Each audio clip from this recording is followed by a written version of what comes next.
What's up, Notjust developers? Hello, welcome to a new live stream. How are you doing today, guys? Let me know down below. So today we're doing something different, something very exciting for me. And today we're gonna build our first game using React Native. Yes, that's right. We're gonna build a Tic Tac Toe game using React Native, and this is gonna be a tutorial for beginners and not only, because I'm gonna go step by step, and by the end we're gonna have a fully functional app. But let's check what exactly we're gonna learn by the end of this video and why you should follow it until the end. Invest a little bit of your time in order to learn the next things. So the first step is that we're gonna set up a React Native project, and you're gonna learn how to get started with React Native from scratch. After that, we're gonna learn how to run our application on both iOS and Android, either device or emulators, depending on what system you're working on. Also, we're gonna learn how to build beautiful UI designs using built-in components from React Native, and also by creating our own components in order to customize for our UI. We're also gonna learn how to work properly with data and implement data management using props and state. And what are these? We're gonna talk a bit later. And everything is going to be done in a modern way with functional components using hooks like useState, useEffect. So yeah, another important part is that you're going to learn how to structure your project like a pro in order for it to be scalable. And yeah, let's get ready for building bigger application by implementing a proper structure and doing everything correctly from the beginning. Also, there is going to be a lot of more stuff that I didn't list here, so make sure to stick out till the end to learn about all of these things. So we're going to do everything with Expo because this is a very easy way to get started with React Native.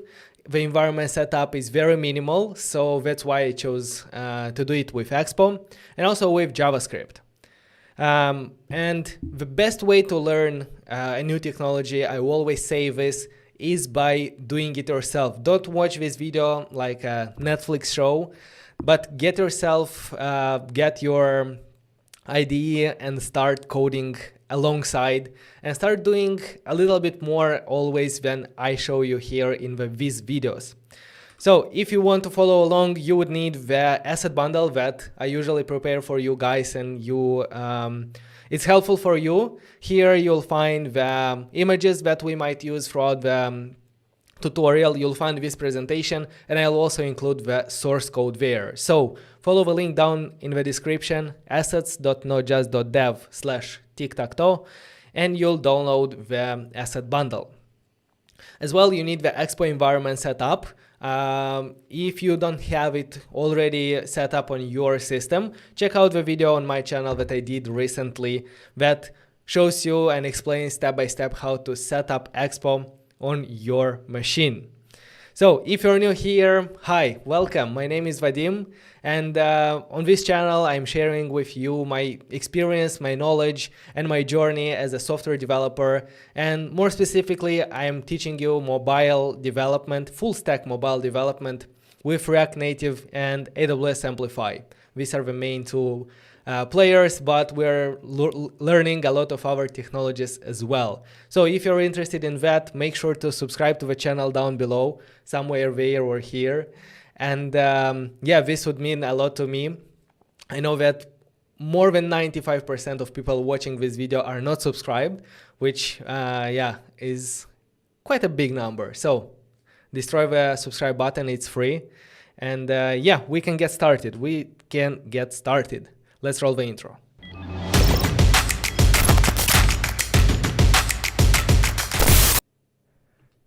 All right, so hello everyone who is joining the live stream. How are you doing, guys?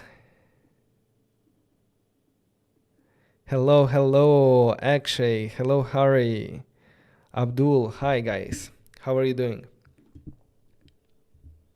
First time game in this channel. Yeah, this is gonna be the first game that we are building on this channel. And I'm also excited. And more importantly, I make this as a challenge because I didn't prepare the build beforehand, and by this you're gonna see all the steps, including like how I think, how I debug, and so on, and you're gonna see everything here. Like, it's not the usual perfect tutorial that you see on YouTube that makes you think that you're a bad developer and everyone else is doing everything from the first time and remembers everything. No, like, here is more of a real life example of how I would implement this project.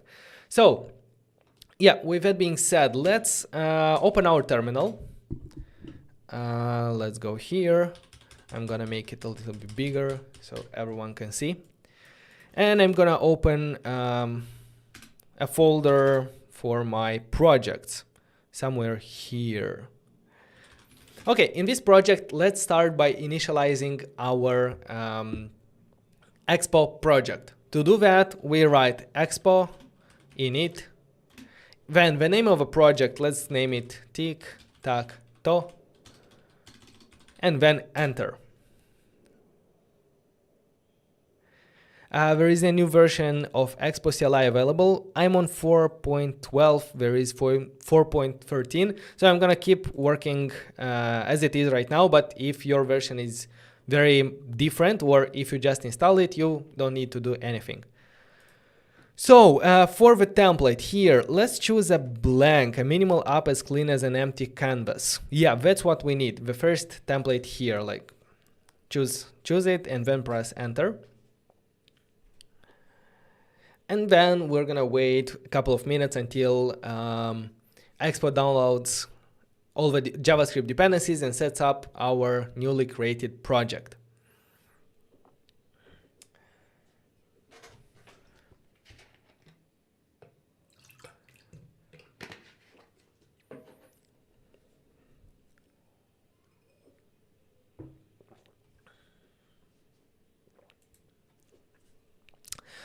Okay, to run your project, navigate to the directory. Okay, yeah, everything, your project is ready. If you see this message, that means that everything is okay so far.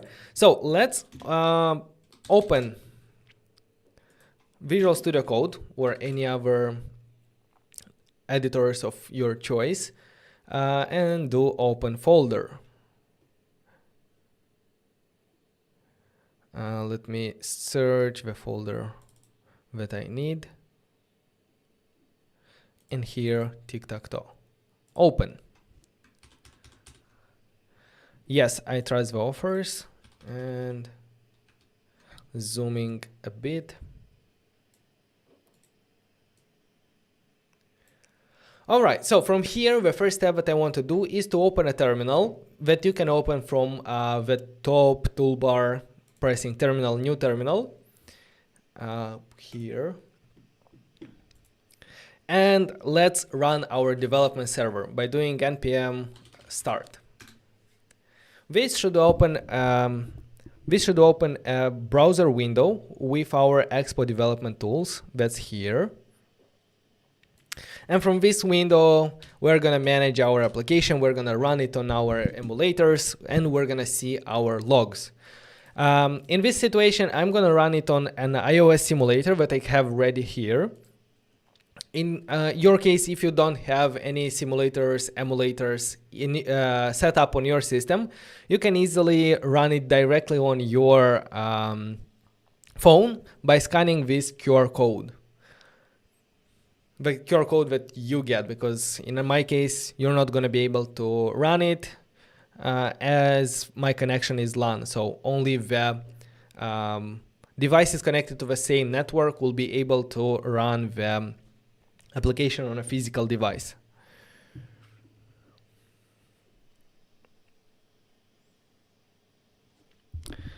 Hello Vadim, have you tried Flutter yet? What do you think about it? I haven't tried it yet. I'm planning to do it in a live stream, to try to learn it during a live stream. We'll see. I mean, yeah, like I only saw something about it, but nothing more. Still, I don't like. When I look at that code, it makes me cry. But I'd like to try it one day. So I run iOS simulator, attempting to open simulator. It's here. Come on. Yeah, now from the second time it worked. Can we deploy in Play Store? Yeah, definitely we can do that. I'm not sure if I'll manage to cover this in today's tutorial. There was a problem loading the requested application. The project here requests require a newer version of Expo Go. Please download the latest. Okay, that means that, yeah, my Expo Go application is outdated. So I will go ahead and remove it completely from my simulator. And if there is no Expo Go application on the simulator, by running it from here, we will make sure that it installs the latest version there. So let's run it. And now, yeah, now we see on the bottom, building JavaScript bundle.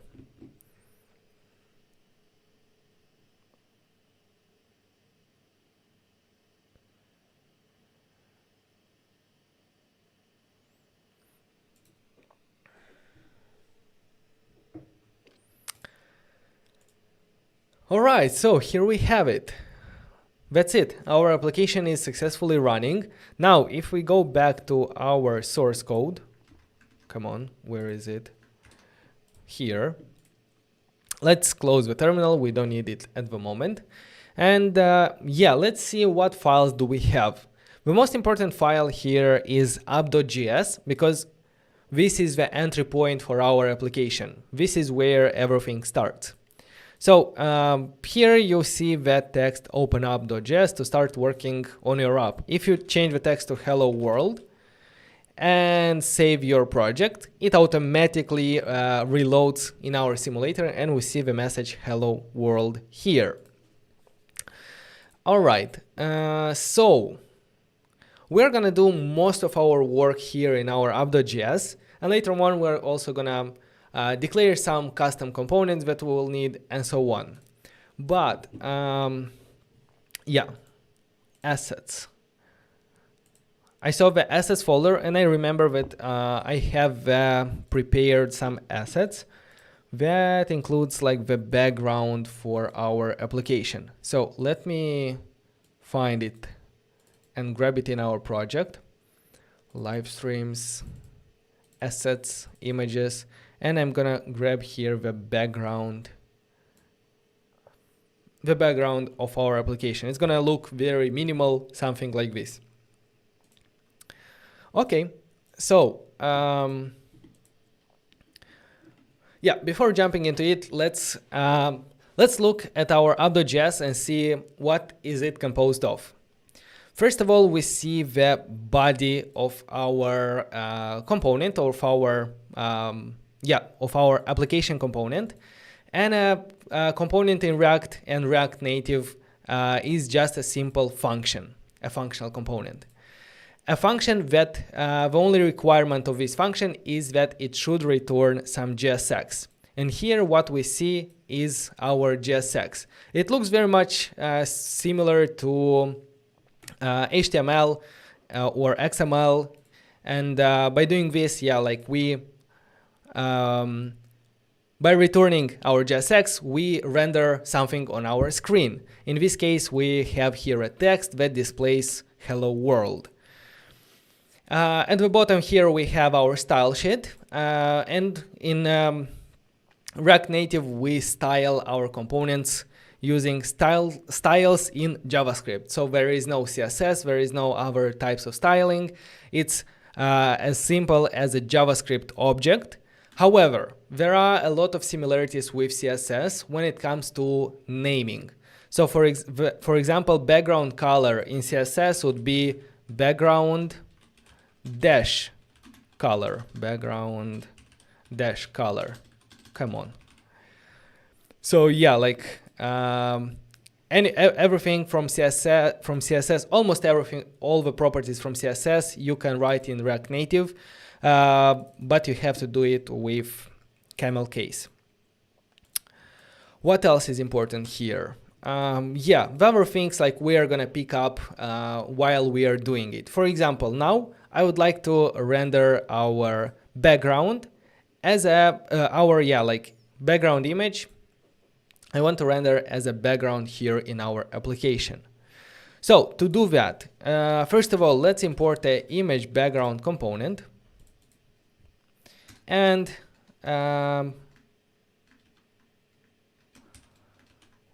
render it here, image background. So before rendering it, we need to import our image itself. So import background from assets dash bg.jpg. Okay, for our image background, let's send the source, which is going to be our background that we just imported. And also let's add some styles to it. Styles dot, we're going to call it background. So our background, but you know what? I'm gonna put the text inside our image background. So it's gonna be the text on top of the background. But no, I don't even need the text. So let's leave it like this. Just to see how it looks. So let's close the image background tag here and put the text inside.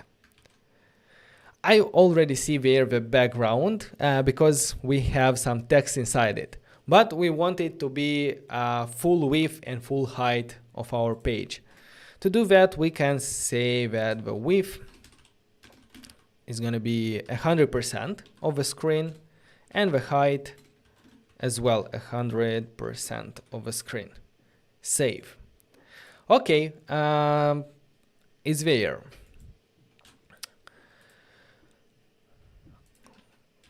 All right. So another thing is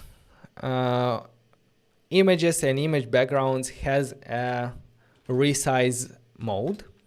And this can have, like, for example, cover, contain, center, and so on. And what does that mean? It means like how should we resize the image to fit the container that we are trying to display it in.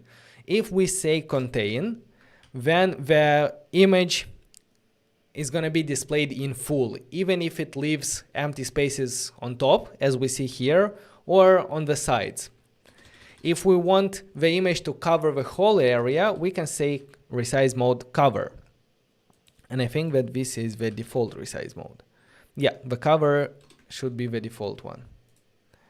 So we don't need to specify it.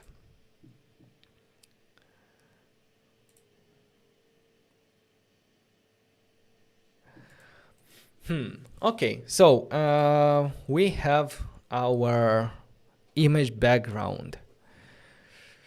Now I'm gonna think about how we are gonna render the circle and the cross for the Tic Tac Toe. One, I don't want to use images. I want to challenge myself to build them myself. So let's, for example, say that our circle is gonna be a view with styles dot circle, and for this view, if we just circle, assign it a width and a height, for example 50, I don't know, and height also 50.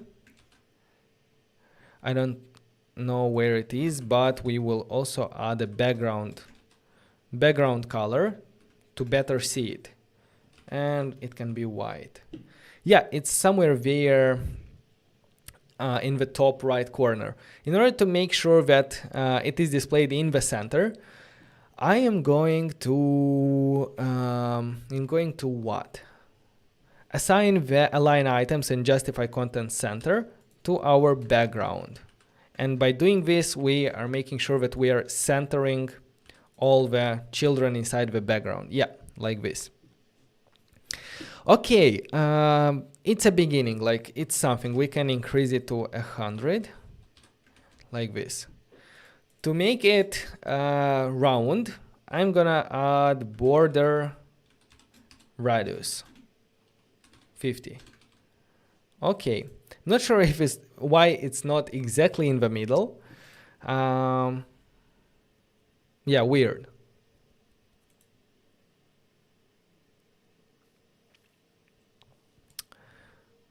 You know what? I'm thinking that our image background, if we say that it covers the whole area, we might lose the sides of the map. So I think that a better way would be resize mode contain. And in order to get rid of these white lines, we can set the background color to this blue, but I don't know. I'm gonna bring a color picker to take the blue from here. Can I do it? Yes, it's this one. How do I take it? Okay, like this. Oh, come on.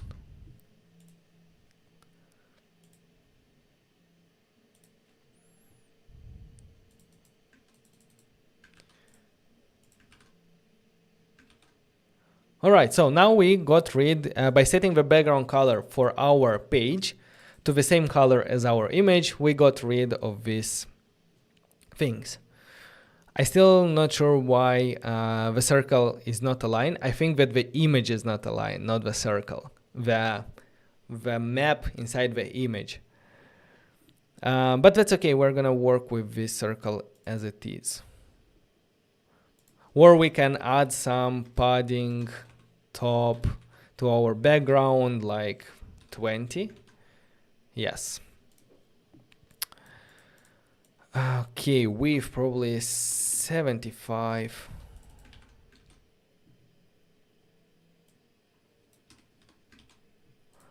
Yeah, maybe like this looks better.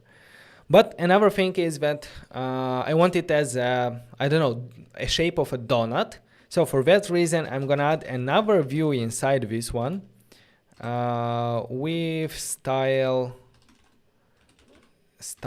dot inner circle.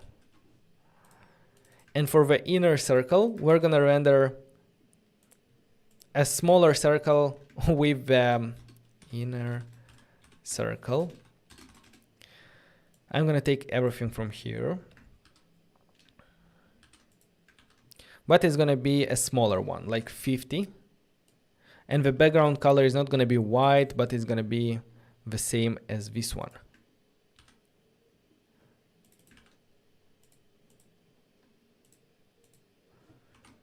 Then we're gonna have to align it. Yes, we are gonna have to align it in the middle. We can do it with align items and justify content on the parent component, which is in our case circle.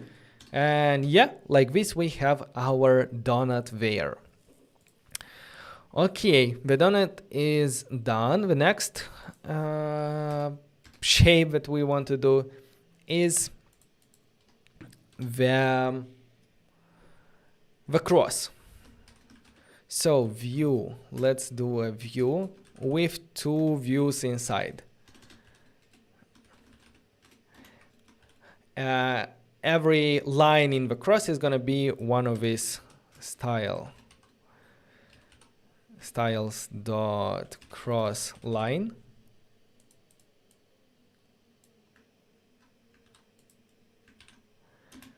Like this.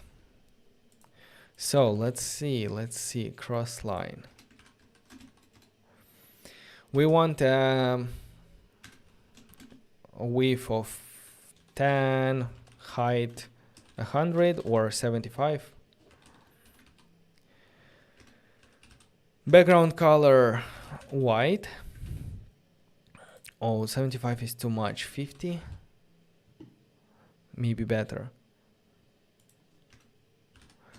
I'm gonna add some margin on our circle to make sure that margin 10. Yeah. I'm not going to focus very much on the positioning right now because we're going to do that later. What I want to do with this cross line is to rotate it 45 degrees. To rotate something, we do similar to how we do transformation in CSS. So we provide a transform property, which is an array of different transformation. One transformation is an object,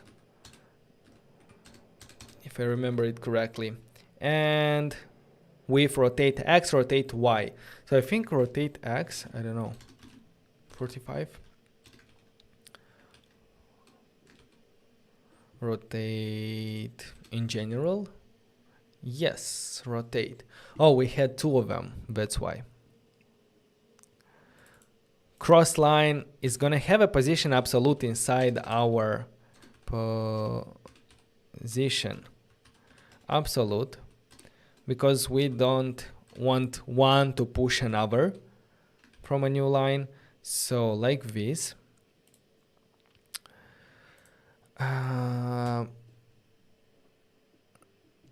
Let's do another one cross line that will contain only the transform in the other direction because we need one to be 45 and another to be rotated on minus 45. So minus, and it's going to be cross line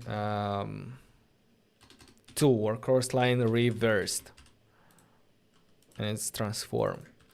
And we are going to give the cross line reversed to our second cross line, but we want to keep also the styles from the cross line itself. To assign two different styles to a component, we encapsulate them in an array. In React Native, behind the scenes will automatically merge these two arrays. Cross line reversed. Like this. What's going on there with 45 degrees?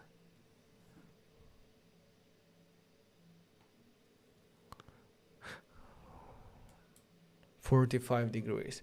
It looks weird, but it should be 45. You can do a border color without adding another circle. Oh, that's smart. I'm gonna do that actually, yes. But now with this circle, so 60. What's wrong with it? I cannot figure it out. It should be 45, but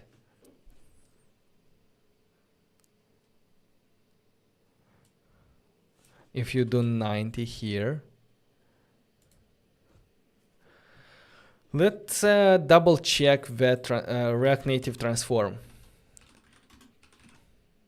Maybe it's not it doesn't work with degrees, but with radians. Transforms. Rotate. Okay, if you want to work with degrees, you provide it as a string, 45 degree. Okay, let's try that. Transform 45 degree, and here minus 45 degree. Okay, now it looks better. Yeah. Why you don't use just icons? I don't know. I could have used icons. I could have just imported them, but I decided like let's challenge it and let's try to do it ourselves. Like, I don't know, I can play around here with border radius of 5 to smooth out the corners. That looks a bit better. And someone suggested us to work with border radius for the circle instead of having two circles. And that actually makes a lot of sense. So I'm going to delete the inner circle, and we can right away close the tag here. This is an open and ending tag in one line. So for the circle, we are gonna add a border width of probably a lot. Like, let's start with 10, and instead of background color, we're gonna set the color to our border. So border color white. Okay, now it works. And this one is actually better because it will work on top of any background. It will not override the background. So yeah, thank you very much for your suggestion here. Whew, another thing. Okay, now that we have a designs, let's think on how we are going to align them, how we are gonna, to position them. Most probably we're gonna work with absolute positions. So let's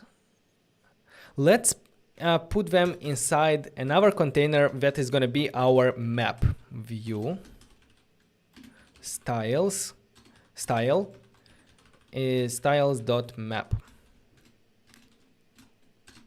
Let's close this view.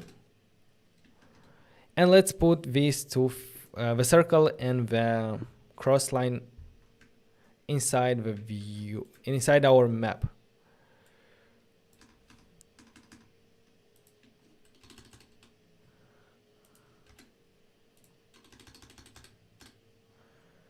Map.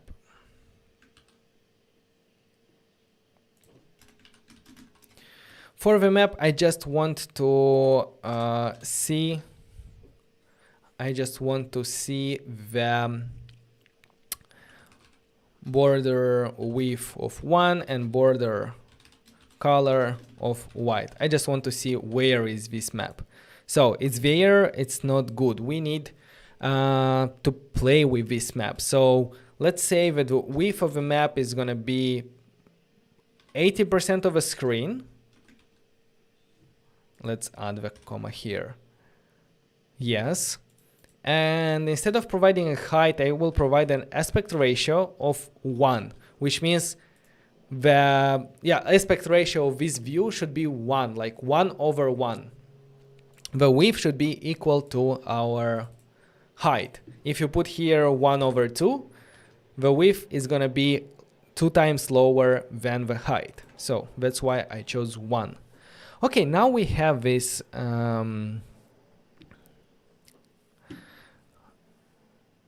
these components. Like with these cross lines, you know what? I think we will have to, because we are rotating, you see the center of the circle is where it should be, but the center of the cross has moved because we rotated it. So in order to make sure that the center of the cross is in the center here where it's supposed to be, we can add another transformation that will translate. So a translate will just move it in one direction. So can I do it in the same translate X with half of it, its width? I don't know, like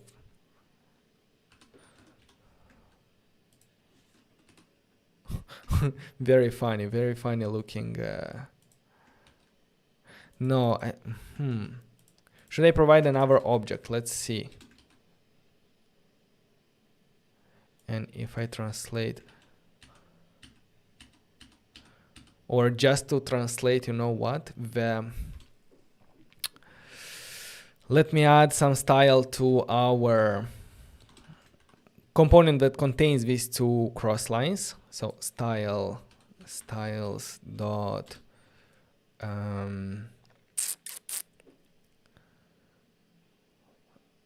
cross, and the same as the circle, the cross,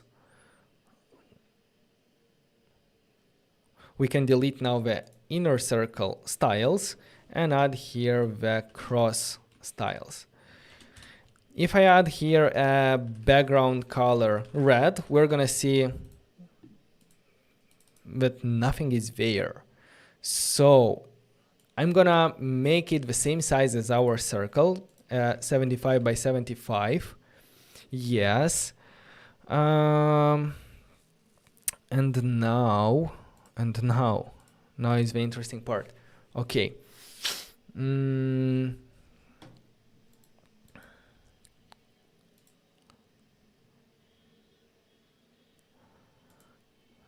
So the lines. Oh, but we're okay, position absolute. So we can say we can move them manually there. So I don't know, left 20, what's gonna do that? Yes. Cross line, left 20, left 25. If this is 75, probably we need, yeah, half of that, 20. And now it's gonna be in the center.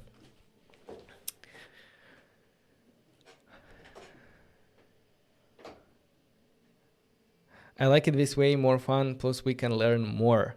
Which way? Doing it live. Okay, so now we can remove that background red from our cross. But if I keep it,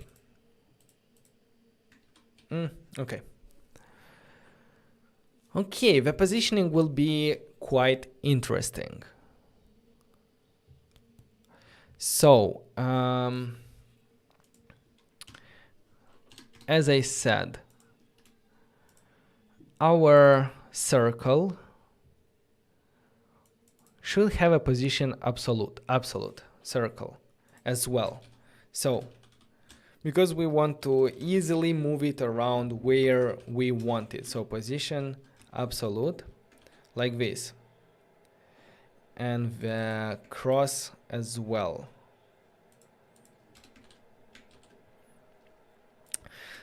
Now, we are going to have to play with two properties. With left, let's initialize it with 0, and top as well with 0. Now, if our circle should be here in the first row, second column, our left should be, yeah, it's column number 1 multiplied by 75, something like this. But the size of it is a bit more, so I don't know, 100. And if we wanted to put as the third one, we do 2, and it's there. I don't know, right now can be like this.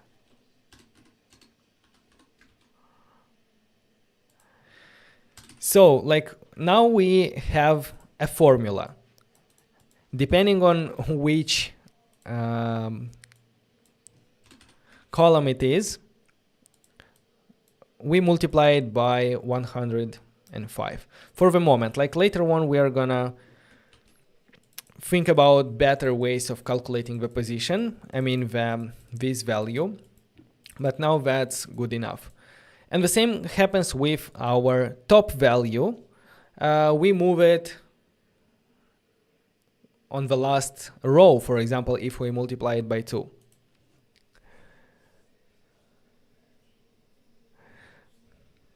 Three multiplied by position of column. Yeah.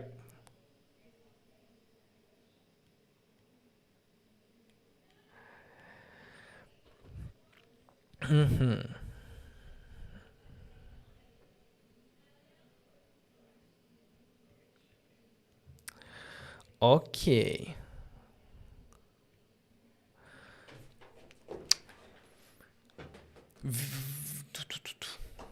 Actually, now I'm thinking 2 or 3 steps ahead. And probably we're not gonna work with this position absolute. You know why? Because we can have just empty spots, like 3 over 3 over 3 empty spots. And based on our data structure, we're gonna know where to render a circle and where not to render a circle. So yeah, we're gonna get there. But now, first of all, before that, let's think about how we're gonna store the data about our, like where is our cross on the map, where is our circle on the map, and so on. So give me 1 second.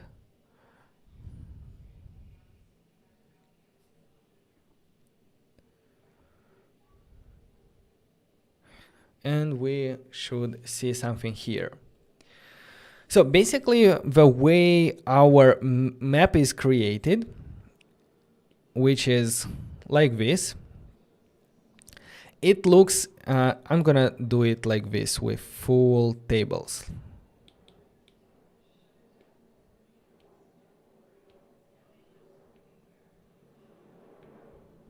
So this is our map for a TikTok game, right? Now we need to keep track in our we need to keep track about our map and the players on the map, like the cross or circles on the map. To do that, there are a couple of options, but one option that I would like us to think about is, like when we look at this map for a Tic Tac Toe, we right away see a two-dimensional array. So if we look at it, like we have the 3 rows with 3 columns, like a two-directional array, like with 0, 1, 2, 0, 1, 2. And I think this is going to be the easiest way for us to keep in state the data about our map, like as a two-dimensional array. And if, for example, someone presses, like if someone presses on this, on this tile, we know that this is in our table map, this is our row number 1 and column number 2, and we can easily put a cross there.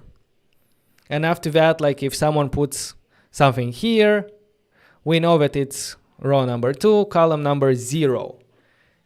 In this way, like if we have everything here, then it's gonna also be easier to check who won, because we have the data in our state, and we will loop, for example, through this row. We'll see that all of them are crosses. That means that that player won. So let's start by defining this data structure, our two-dimensional array in our state. And then this array will dictate our next step that we have to take. So to keep state in React Native, we are using a hook, imported from React. We already have React here.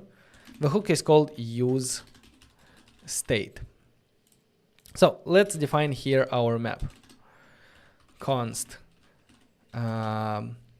map and set map equal useState. And now we have to define default value for this state. And because we said that this is a two-dimensional array, let's define the first array here. Then let's define the first row there. So the first row here is going to be empty, empty, and empty. The same thing we can do for the second row. Second and third one.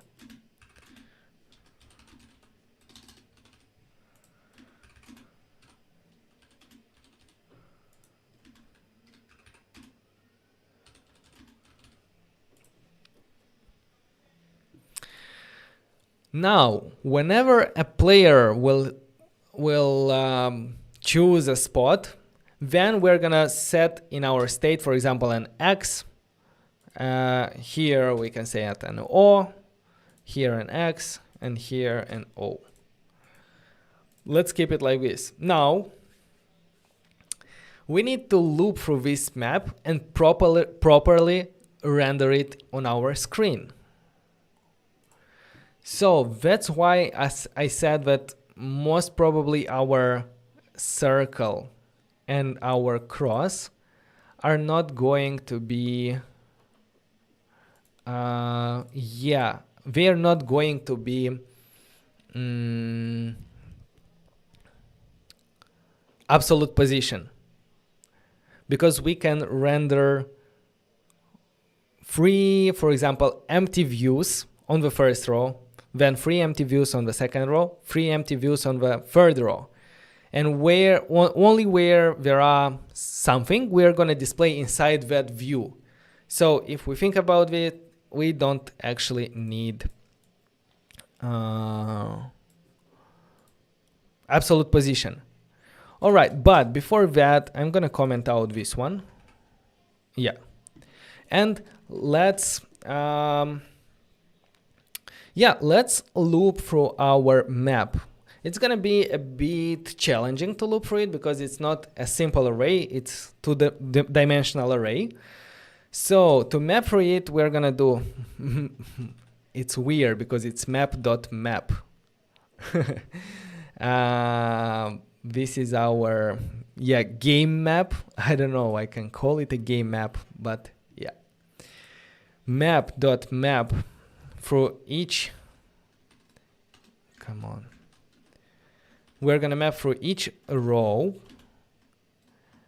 And what should happen in each row? In each row, for example, first time we are here. This is our row. We need to do row.map because we need to map for each cell in that row. So for each cell in that row, let's simply render a view styles.cell. And the cool part about this cell is, so map then the cell, we can say that it's going to be a flex 1, and just by doing flex 1 we make sure that this cell will take the exact amount of space that it needs. And if I do let's work with borders right now just to see it. Border color, what? Red, and border width 1. We don't see anything, right? Flex 1, border.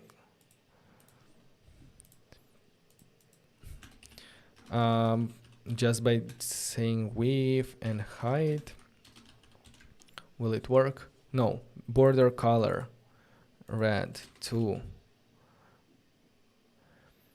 Map.map. Oh, cell. No.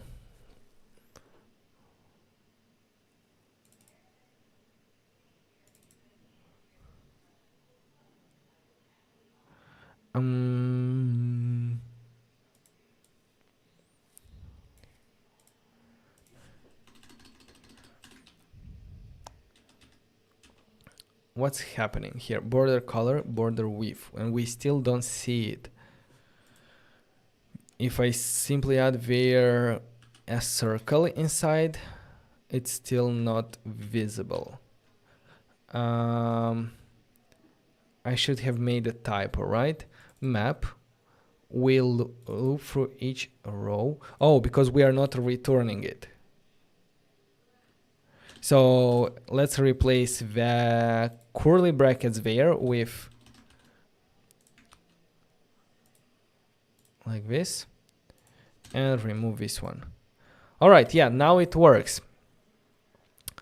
Now it works, but it stacks everything on top of each other because we are just rendering 9 views that has the same parent, 9 views that has the parent map. We need another view for the row. So the map will contain 3 rows and each row will contain 3 views. For that, I'm gonna encapsulate here. Let's add opening bracket like this. Let's do a view with styles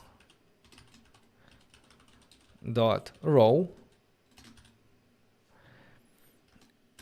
Let's end this view here, and we're gonna also put the row inside, but we need to put it like this.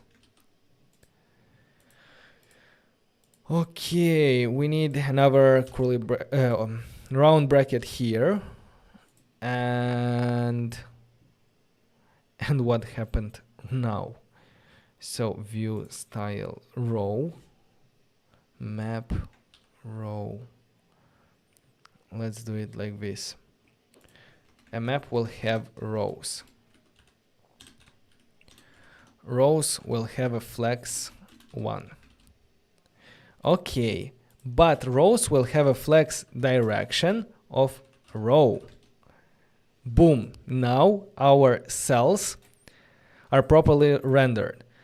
And if I do here, just for you to understand how everything works, I'm gonna add a border here of blue for our rows. And like this. I don't know, I'm gonna add also some padding just for you to see the difference. Padding 5, padding 10, and for the probably 5 was okay, and for the map as well. So with the white we see the background of our map. Row.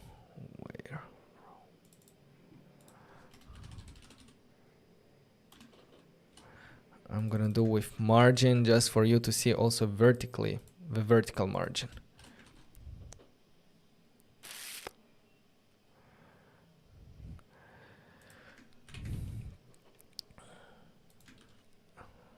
Let me delete all the margins because it messes up everything. I will keep only here, not blue, but red, let's say. Okay, now we see only the rows that are inside our map. So because they have flex 1, they take exactly the same amount of space, each of them. Like they divide the space amongst them equally. So that's why they take the whole space of our map and they divide it in 3 equal spaces. Now for each individual row, if I uncomment this one, we have 3 cells, 3 columns. That's how we rendered this properly. Should I delete everything? What else do we have here? Border width. Border width. Only for the cell I'm gonna add a border width of 1, just for us to see where are they. And border color white.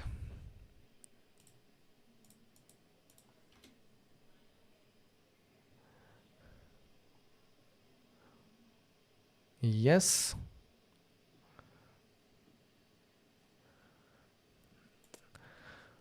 Did I delete everything, for example? Yeah, border width. Yeah.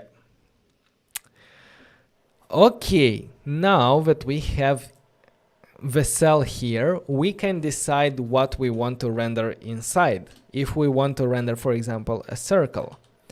And that's why our circle should not have a position absolute. Position. Let's remove position absolute of a circle. Save, and we see all them there. And the same is for the cross, but yeah. Circle, or we need a cross.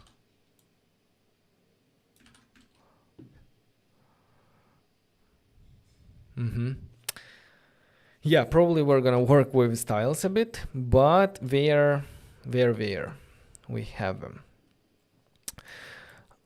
Okay, now let's conditionally render what we have here. For that, stop. Why stop?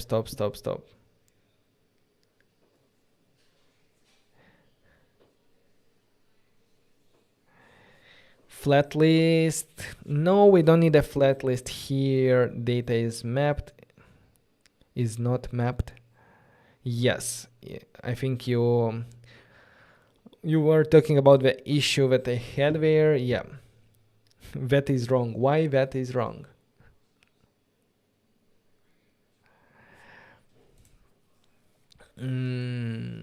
Okay.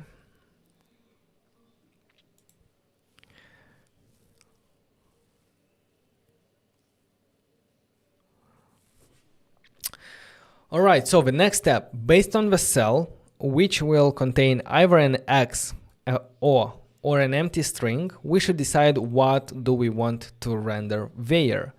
So let's do it like this. So if cell is equal to an O, then render the circle here, circle that we have. Save. Now we see that in our map we have two circles. We see them here.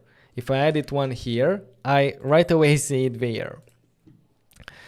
Okay, let's do the same with the cell is equal to an X.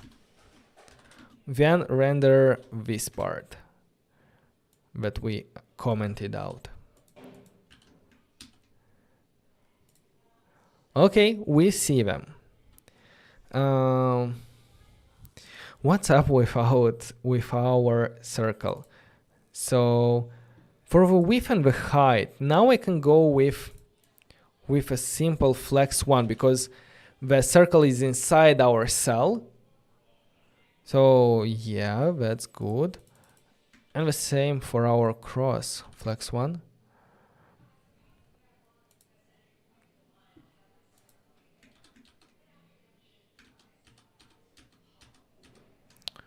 With but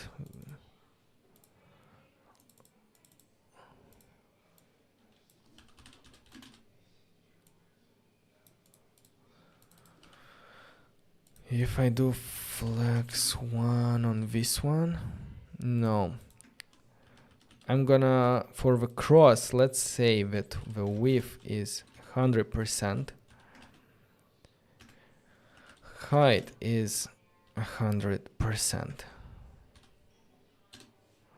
and the cross lines here, use position relative for the cross line.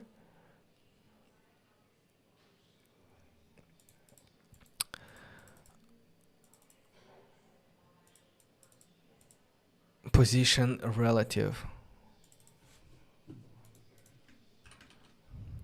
Think is that they will move one another with position relative.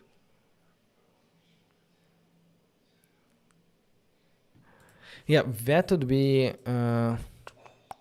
it's more efficient. Yeah, but we're just to work with translation, rotation. Oh, not sure if that's the best approach. The height here should be 100% of our parent, like this. And now the position left, like this is the tricky part, because it should be, you need to know the original position, the original position. What do you mean for cross? So if it's like this,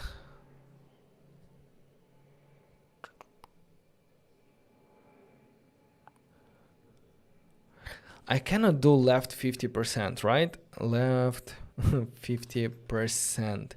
No, I actually can, which is weird, but it works. So it will move it in the middle. If I do right, it should stay in the same position if it works, but it doesn't. Like this is the weird part, because it has a width of 10 pixels. Yeah. Okay. 50% minus 10, or just 48%. Very ugly, but the cross cell as a whole. The cross cell. Yeah, but our cross is relative. The same as our circle. They're both relative, yeah. And here I can simply do flex 1. Yeah.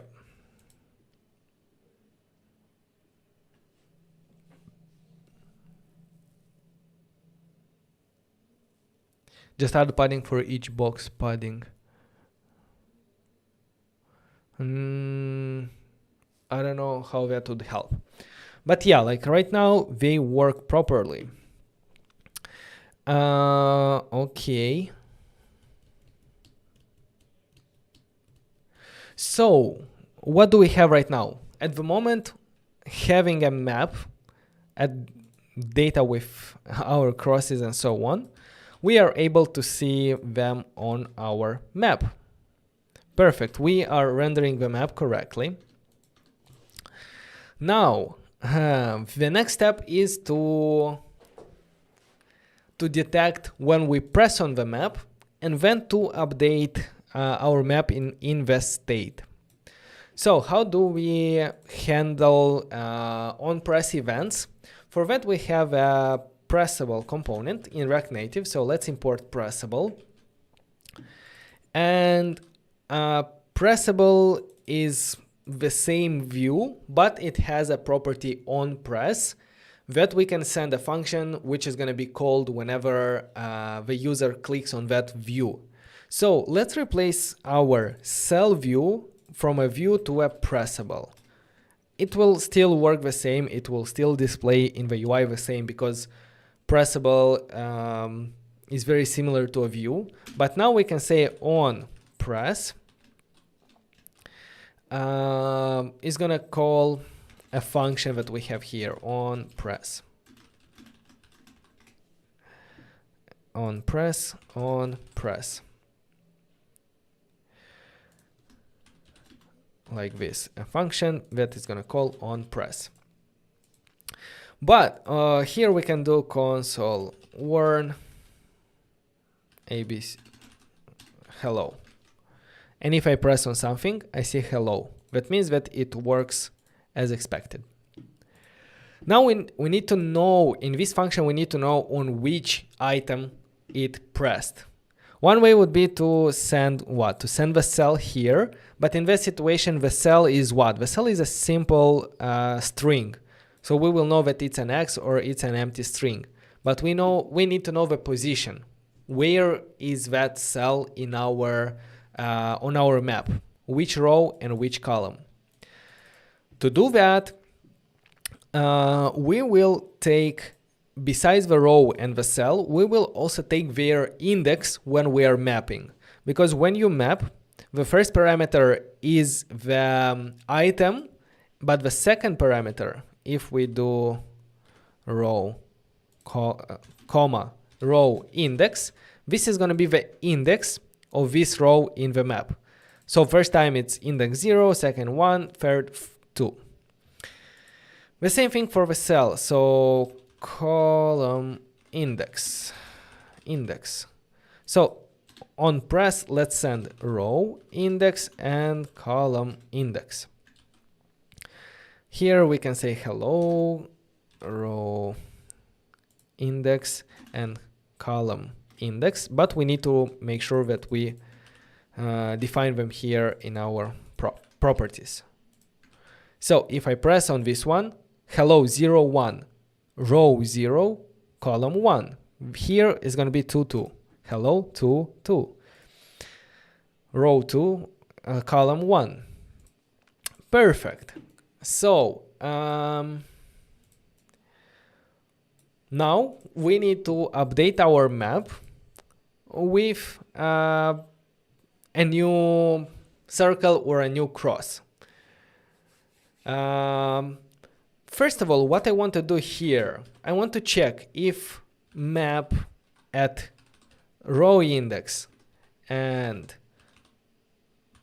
column index, if it's different than an empty string, meaning if map row is, if on that position we already have something, then we want to prevent doing anything. Basically, I'm gonna say alert, position already occupied.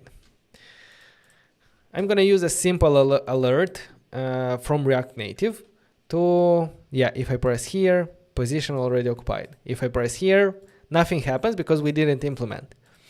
But we are checking if we press on a position that already has something. And here we can do a return just to make sure that the execution stops here. We are not going later, because later we want to update our map, and we're gonna update it using a set map. A setter value expects either a new object, for example like this, or a function that will be called with the value that the state already contains there, basically existing map, and this function should return the updated map. So existing map. What do? We simply say existing map at position row index column index is gonna be an O. Let's start with simply playing with only one player, yeah. And after that we need to return the new value, the new map that we updated. So if I press here, position already occupied. The thing is that it knows that it's occupied, but it doesn't render it because it's an O. What? If it's an X? It doesn't update. That's weird. Reload. Set map.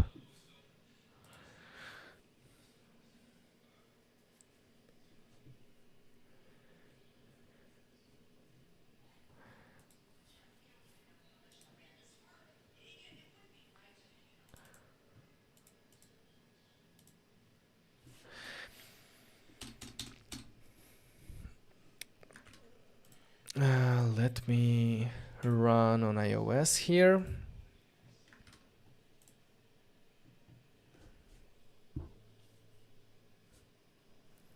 Come on, what's going on? Let's check the development server.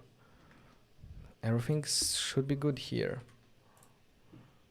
Run. Existing map, return existing map. I already fixed it. Let's try to restart the server because it doesn't want to do it.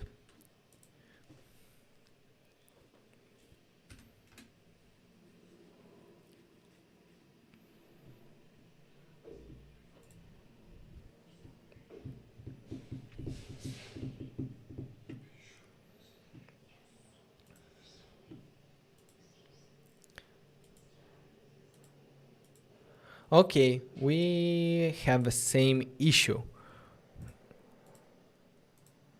That I do something, it does not update.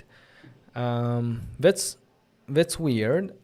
If I just simply return a new array here, I'm thinking that we are updating. If I do here, O, will it update? If I press somewhere, yes, it updates. Yeah, I think that the issue is that we are updating the existing array. One option would be to copy the existing array into a new array, into the updated array. And I'm gonna copy it by destructuring the existing map. I mean updated map here. Updated map.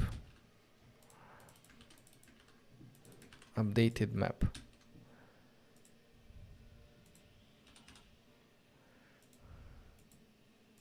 Now let's check. If I put something, yeah, it works. And yeah. So this is how we handle the onPress event, but it's not everything, because right now we are always setting the X. We need to keep track of whose turn is right now. So let's have another state variable that useState, and the X will start, right?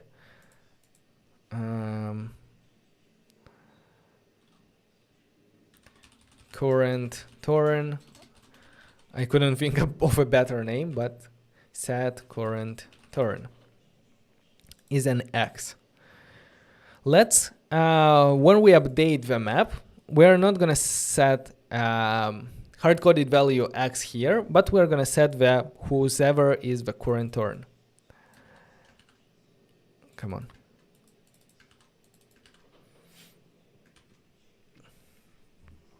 Also, after the user presses on the map, we should change the current turn. So if current turn is equal to X, let's do it better with one-liner. Set current turn with.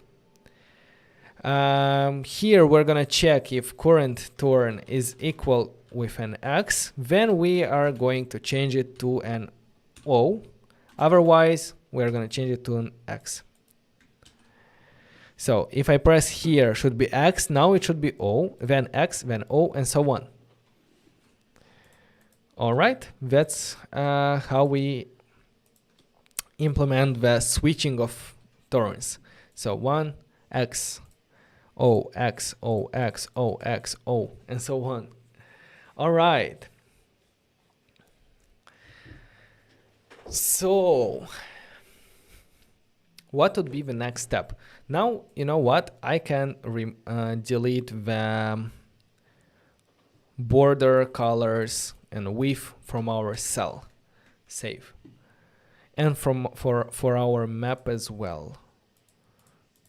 Border color, border width. Save. Now it looks better. If I restart, I can start playing. Okay.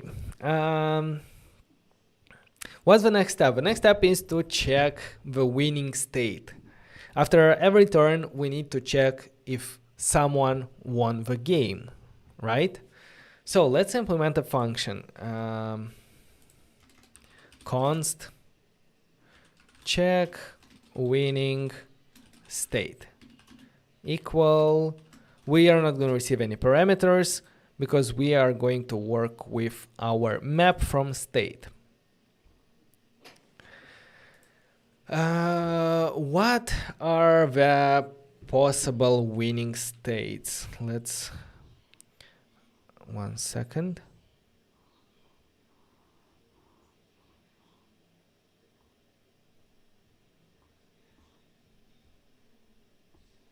Come on. So the possible winning states are same row. We need to check if the first row is fully complete, or the second row, or the third row. This is one option. Another one is same column. And then we have two more options, the left diagonal and the right diagonal. And these are all the options, right? 2 diagonals, 3 rows, and 3 columns. Possible win states are 0, 1, 2, 3. Okay, thank you very much, Jake. Right. Check winning state. So, first of all, check rows, check columns, check diagonals. So, for each step, we need to have three cells of the same type.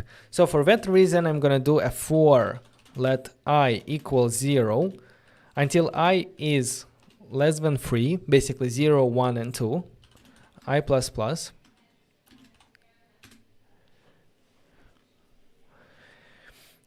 check rows. So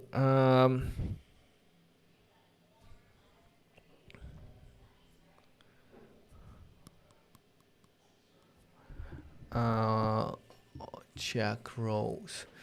Okay, here is gonna be a bit more interesting.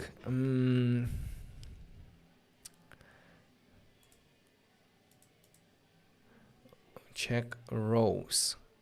This is our first row.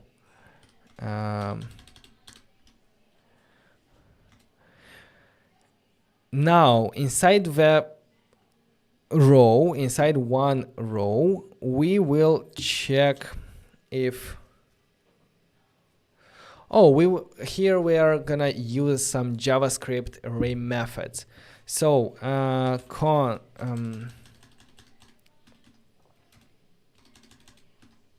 const is row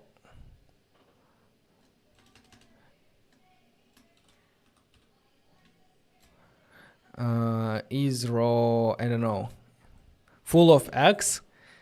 Then we are gonna check map at position 1 because this is the first row. Wait, at position I, for example, this one. Then we're gonna do dot I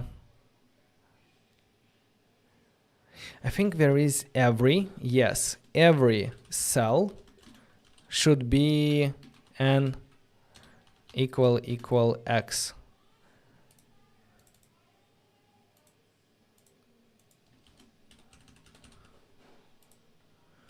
So if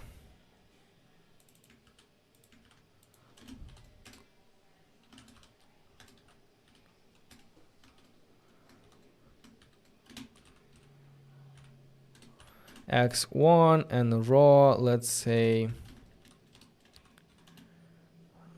I. So let's refresh and call this function after the onPress event. So 1, 2. Let's check the first one. Oh, come on. Now is this one, and this one. Okay. It crashed completely. Map at position I.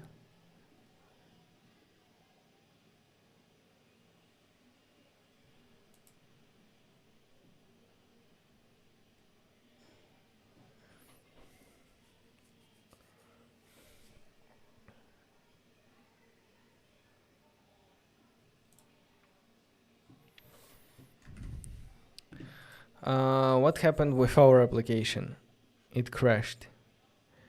The render method created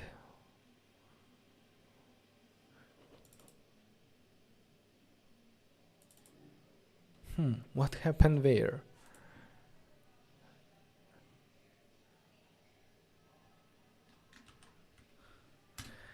Let's start it again.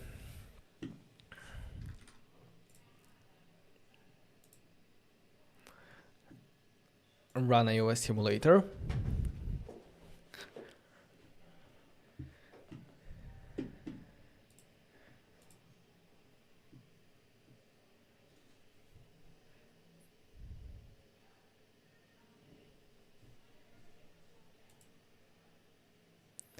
Okay, first one, second one, then this one, and x1.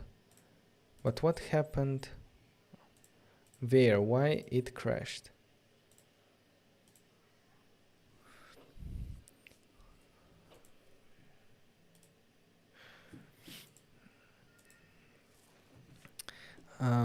Let's do the same for O.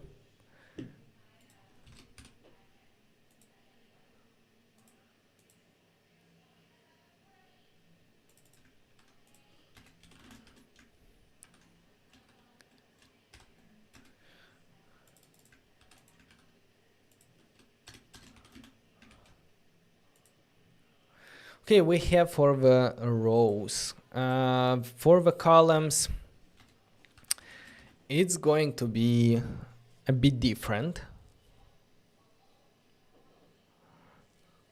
because we are not going to be able to use the .every, because when we're checking the rows, then we're working with an actual array. But when we are working with columns, we are working with different items from different arrays, like the second item from the first array, second item from a second array, and so on. So that's why it's going to be a little bit different. So for let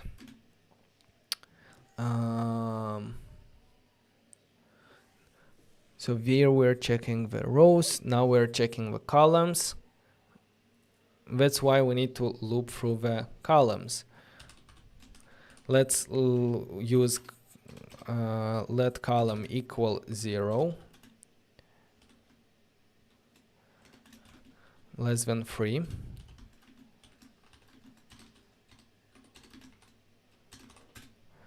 Okay, now inside each of a column we are going to do a loop. Let row equal 0 for each rows in order to take the item that we need from each rows. Then 3 I plus plus. Now here const is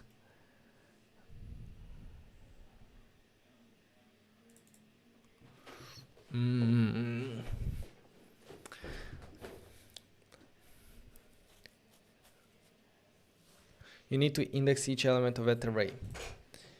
Each needs a key as an ID. Oh, you mean here for the cell? Yes, you're right. Whenever we map, the item that we render inside a map should have a key, and here as well. View key equal, we can say row index, and here we can say row index dash column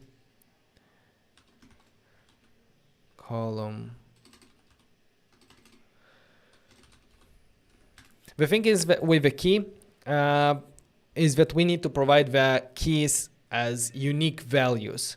That's why for the row, the key can be, the row index is enough as a key, because if we have 10 rows, we are going to have 10 elements with index 1, 2, 3, 4, and so on.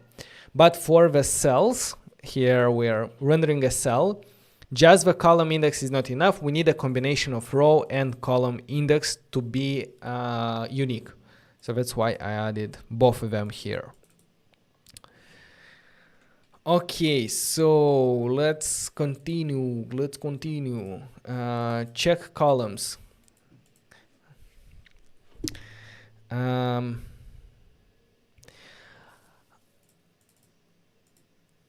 Let's do is column winner. Let's assume initially that the column is a winner. So let's set it to true. But let's also do it 2 times. Is column X winner, and the same thing for is column Y winner. So we assume that both of them are winners. Now we loop for each individual row. Basically, we are at this column, at the column with index 1. Now we loop for each row and check if at least one of the items do not fulfill our condition. That means that we're going to change to false, and yeah, that's it. So if map at position row then column is different than an X, that means that the column cannot be, on this column X cannot be the winner, because at least one cell is not an X. So we set to false. If And we do the same for the other one. If row column is different than O, column O winner is false. And we did it with, and we initially set it to true, and then set it to false. Yeah, because if you do it with the other way, there is a situation when it's not gonna work. But yeah, like let's think what to do with them now. So not Y, but whoa, oh, and it should be a const. It should be a let because we are updating it here.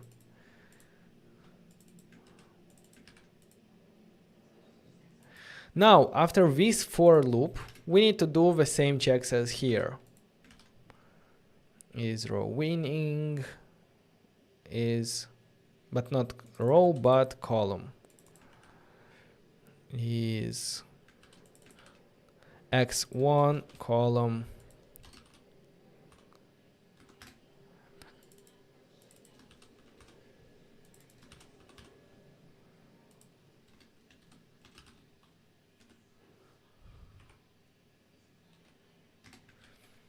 All right, so we are having these checks. Let's test it out.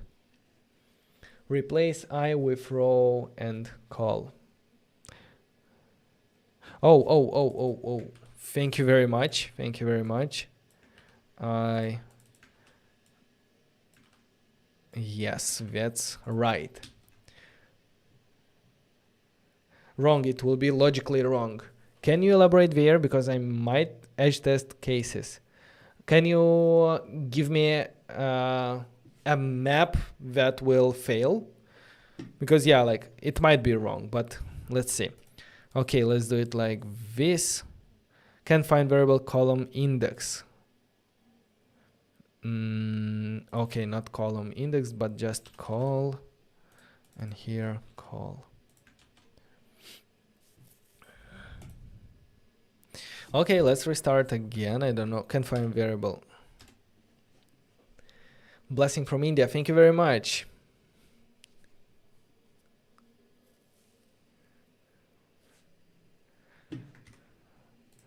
Let's rerun it.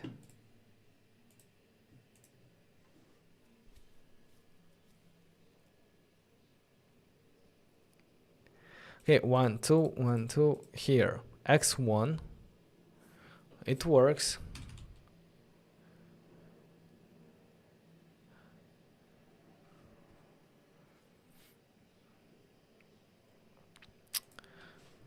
If I let the other one win,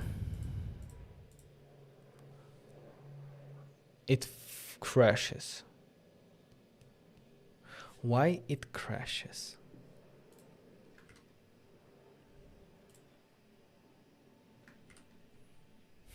That's interesting.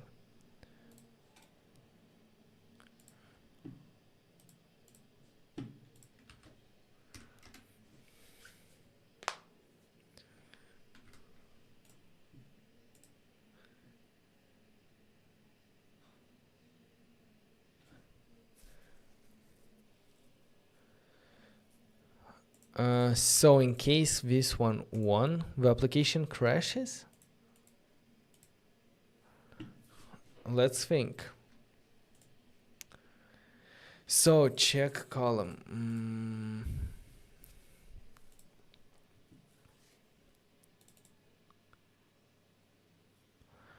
So initialize it with true. Woe is a winner. Map.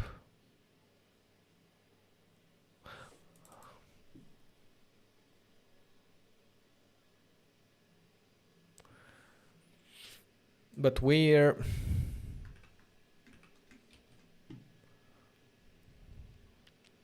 Let me check with our that if statement. What?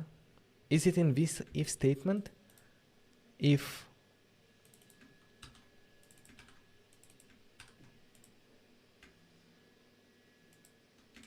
How can it be in that if statement?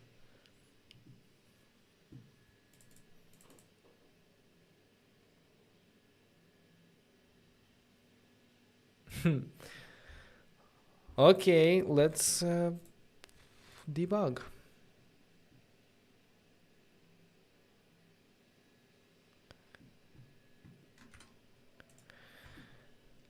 Let's check another option here. Again, crash.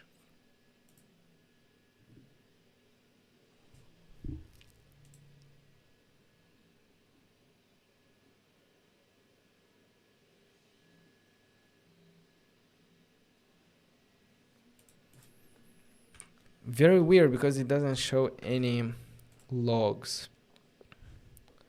So without checking the winning game state, let me just play around. Will it also crash? No. Position already occupied. Didn't crash.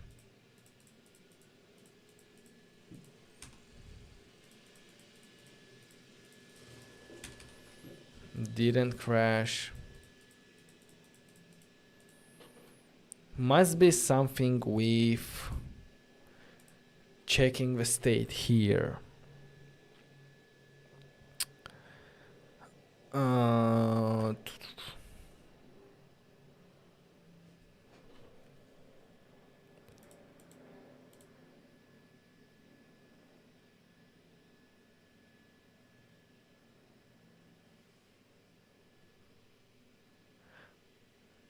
I would make a winner state, then check the winner.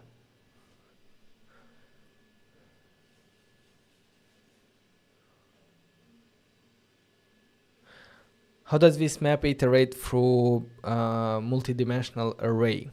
So basically here we first iterate over the columns, and then we iterate over the rows. From 0 to 3, 0 to 3. Map raw column.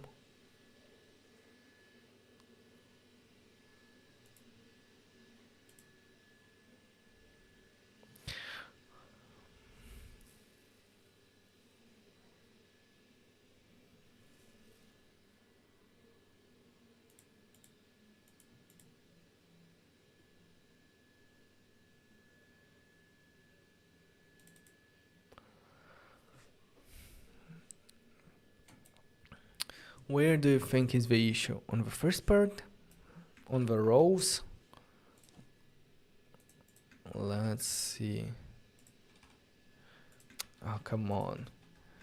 It automatically remove the styles for me.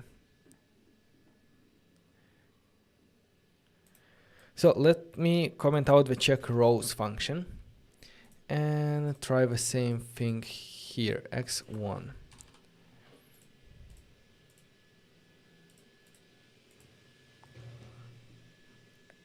It's somewhere here.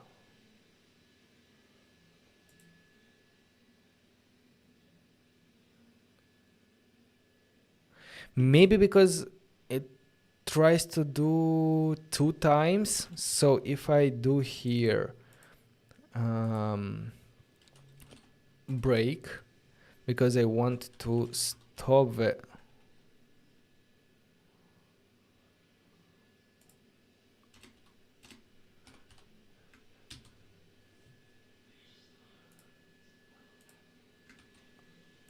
Lovish, can you give more details?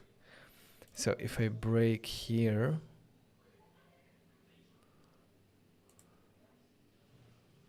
const is raw, but where do I have it? Here in this part, it shouldn't be the problem because we are not reassigning it.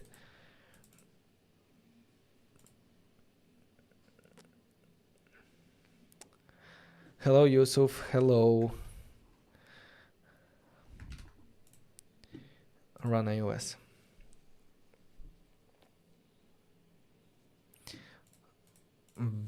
This one was it, right? Yeah.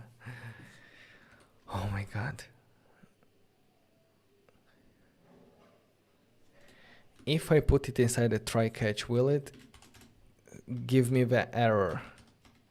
Catch error. And here I just want to console log the error. So let's copy the for there.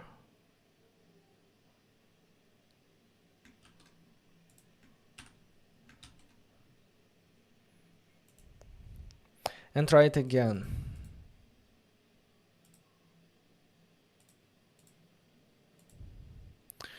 Look, for the first one, it works correctly. But when the O is the last column, it crashes.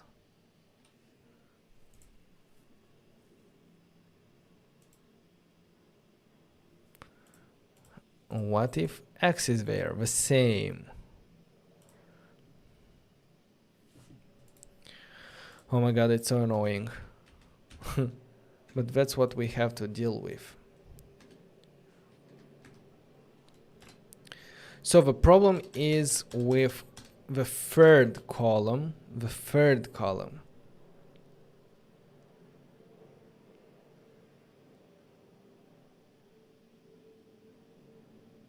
You should have set this one outside of the first loop. No. I mean, I could declare them here, but I still need to reassign them to true because I need to start for each column that we check, we need to start with true here. True. So for let row 0, row plus plus, map at row. Map. This column. Oh, winner. And I think we said that it's with these if statements, right? Yeah.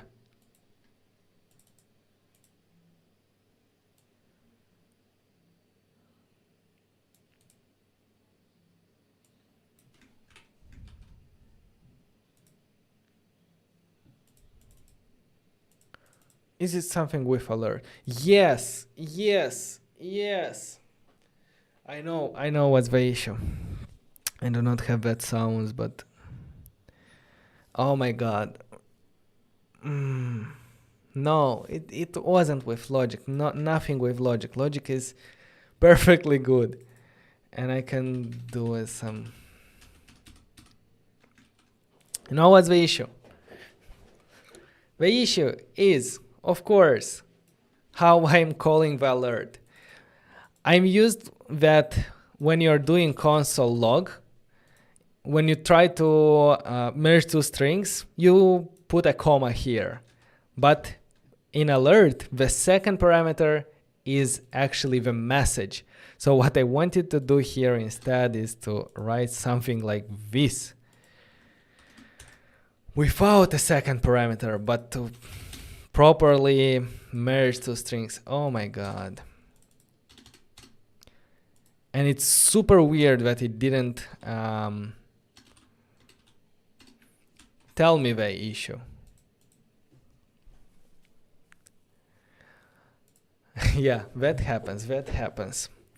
So, X. Okay, 1. But why in other cases it was working? Weird. And I'm doing the same here. And yeah, I'm doing the same here, and it should crash as well if I'm on the third one. Yes, it crashes. And you know what's funny how JavaScript works? Because for the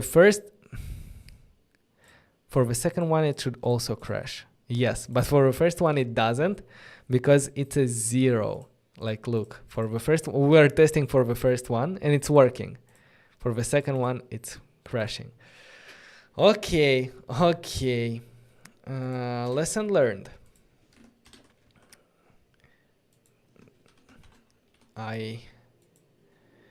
Same thing here.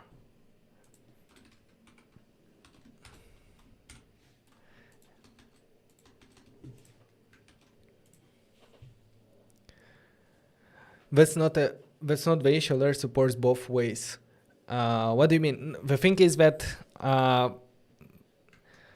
the second parameter of an alert is the message, and the message should be a string, but I was passing here a number. If I would do I plus a string, JavaScript would transform it to a string and it would work properly. But because I was passing there just a number, it was failing because it was expecting a string.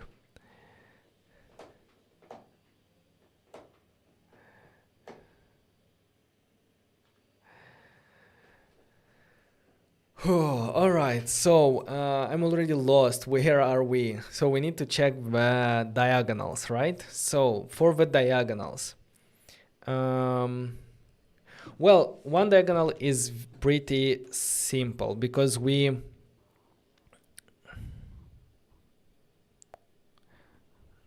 is it?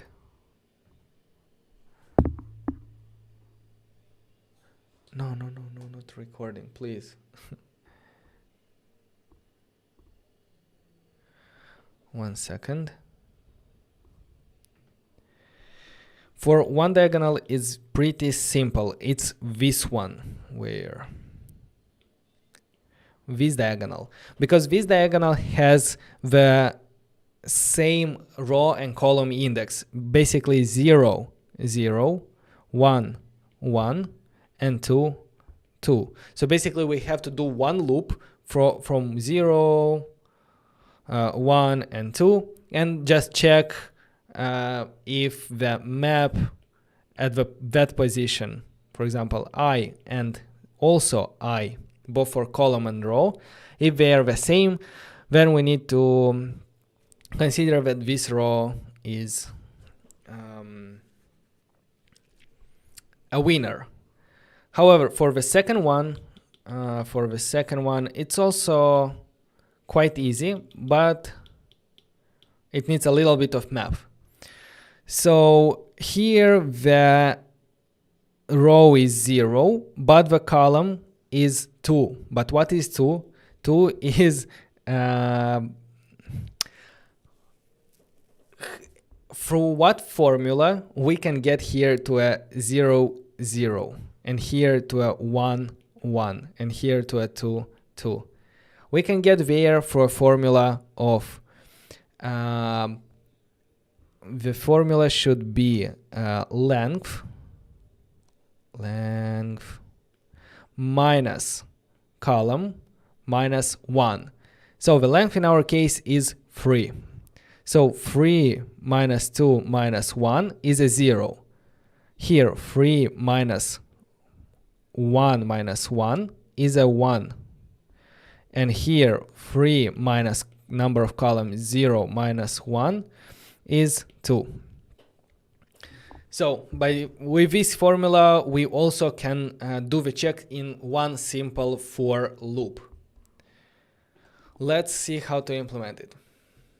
That's why we use TypeScript. Yes, I agree, but I was trying to keep this tutorial more beginner friendly.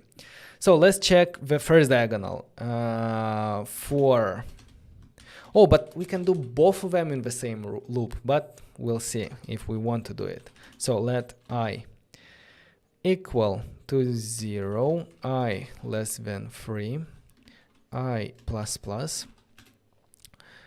Okay.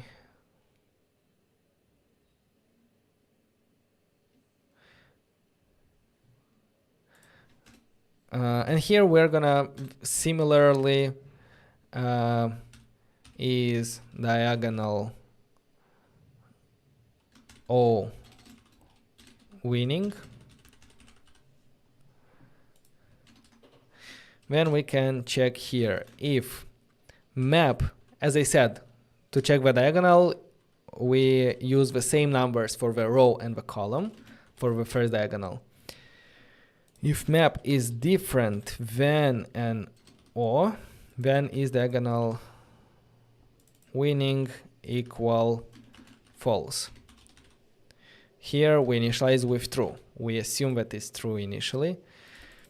And let's do the same for is diagonal X winning. let's copy paste this if is different than x is false. This is the first diagonal.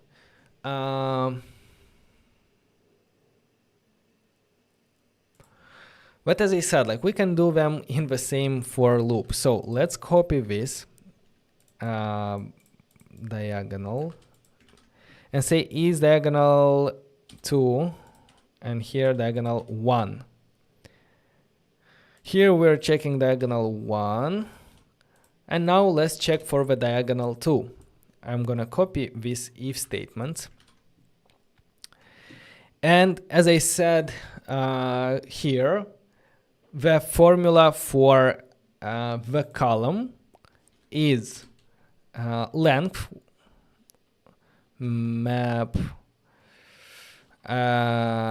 basically free. We know that the length is free right now, minus column, and the column is minus I minus 1, but we can do 3 minus 1 is 2, so 2 minus I is this one, and the same thing here, 2 minus 1 minus I. Let's also do is diagonal 2 winning, is diagonal 2 x winning. Oh my god, so many if statements.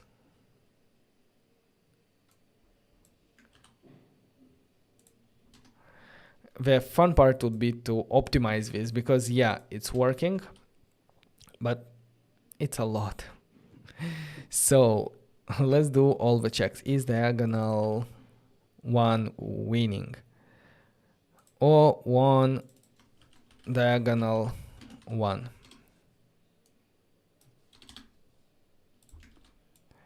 And I'm gonna do the same for x. X1, and I'm gonna do the same for diagonal 2, and here diagonal 2, diagonal 2, diagonal 2. Okay, let's test right now with diagonals. I'm gonna do the x on the diagonal, x1, diagonal 1, it works, and the second one, yes, the second one also works. And hopefully for, I want to test it with wow as well.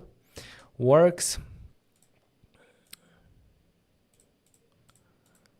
And works. Switch to code screen, come on. Sorry for that, guys.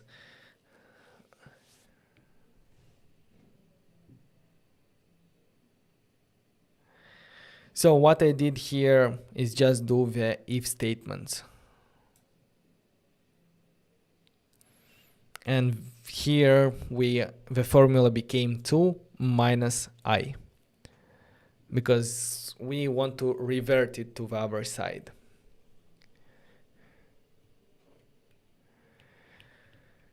So now, yeah, now it works.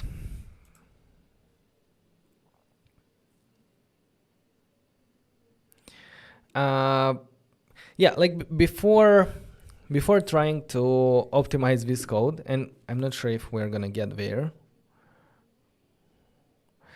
let's add a function const reset game that will reset our map. So set map with this value, but let's take this value to variable empty map equal to this one. So we're gonna initialize with empty map, and inside the reset game we're gonna set map to an empty map, and also set current turn back to x. Save. When are we going to reset the game?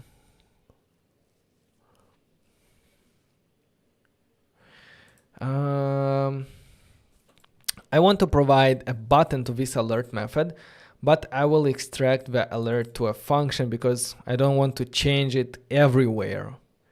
So const game 1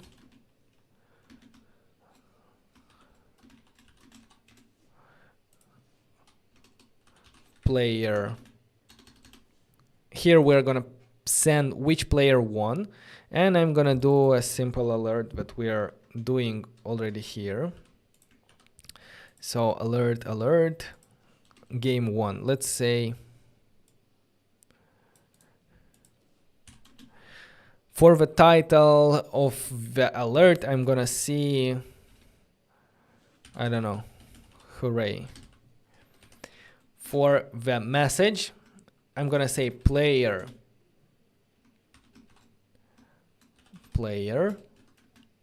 1. Player 1.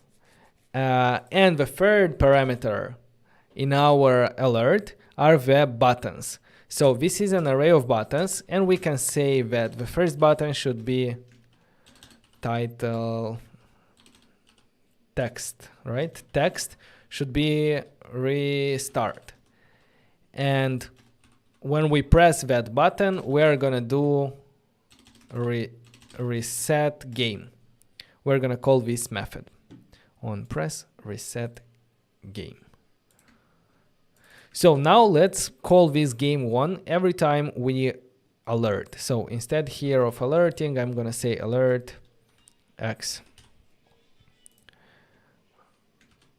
Here I'm gonna say alert O. And the same for the other places. Game 1 x. Where else? Game 1 x, game 1 x. Here, instead of game 1, this one,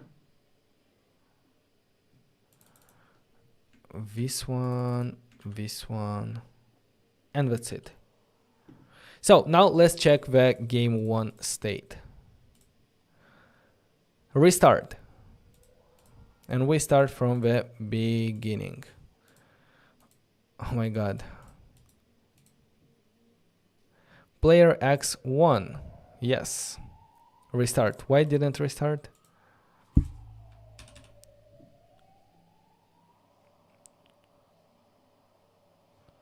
Was it on the last row?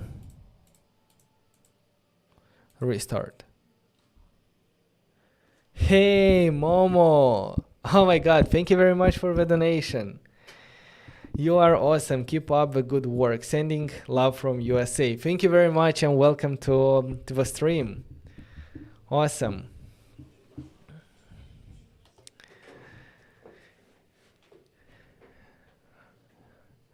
Why this is in which situation?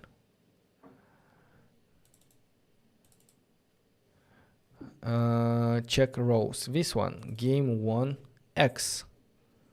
Game 1 alert onPress reset game. Restart. What?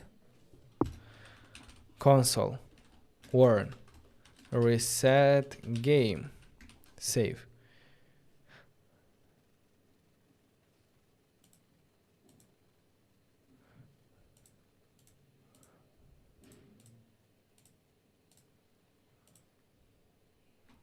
Reset game, but nothing happens.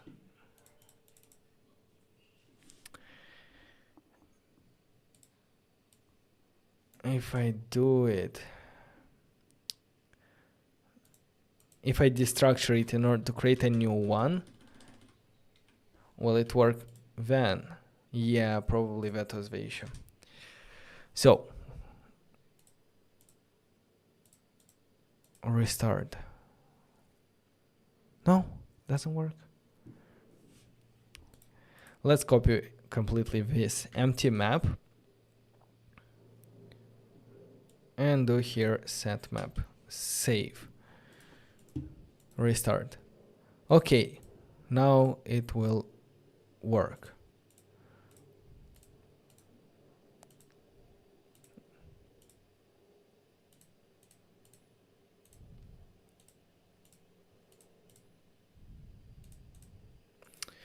All right, so yeah, now it works.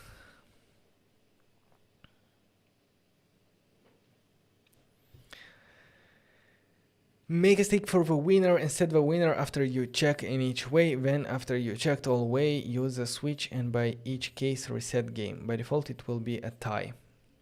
Also the tie, yeah. Now I'm not sure if I want, because I can, now that I have different basically here and here I'm checking the same thing. I'm doing the same thing. I'm calling game 1x. So I can merge these two together. If this or this, do game 1x. Same thing here. If this or this, so we are, now it's easier.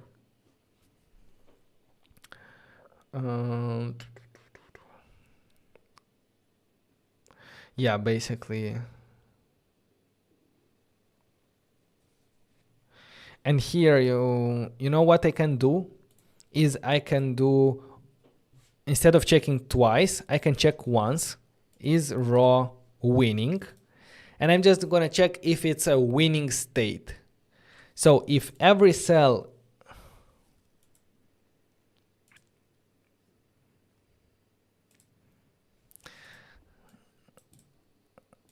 okay, if every cell is an X, or if every cell is an O. Not sure if this is more clear, to be honest. No, this is gonna be confusing for people, I guess. So you can improve that and you're gonna have only one, but I think it's gonna be a bit more confusing, like with OR statement and so on. All right. A score keeping function. Yeah, we can do that. Now I want to check for a tie. So look, to check for a tie is pretty simple, but where are we gonna do it? Check rows, check columns, check diagonals, and the last is check tie, right? Check winning state. We can add it as a separate function. Check tie state.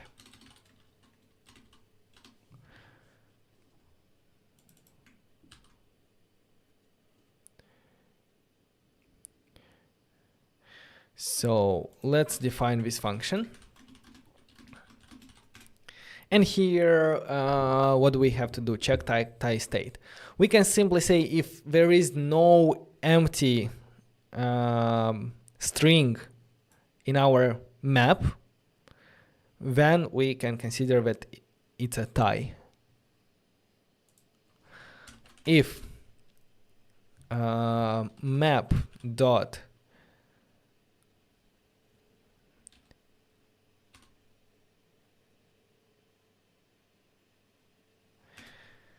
map.sum, if at least one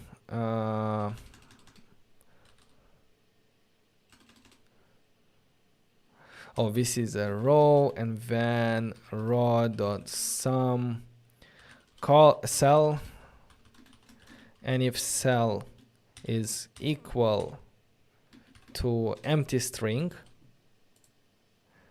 then we need to invert it, because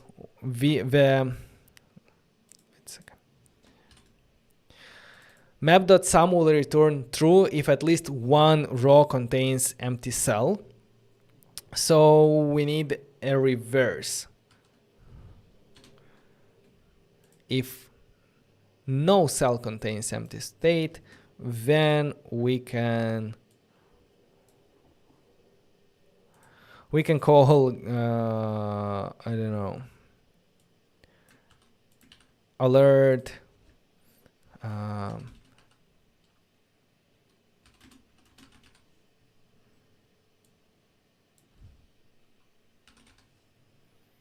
and let's restart the game. So let's try check tie state, but we should check tie state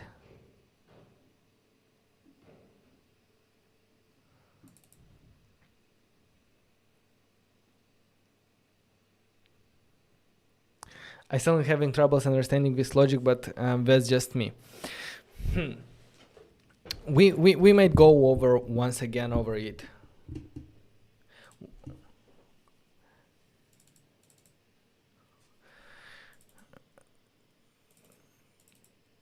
Yeah, the thing is that now if it's gonna be a winning, but all of them are complete, it's gonna still think that it's a tie. So I should check if it's tie only if it's not a winning state.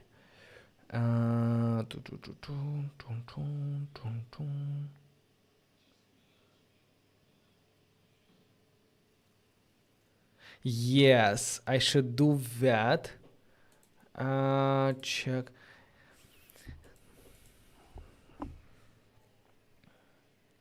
Check winning state now.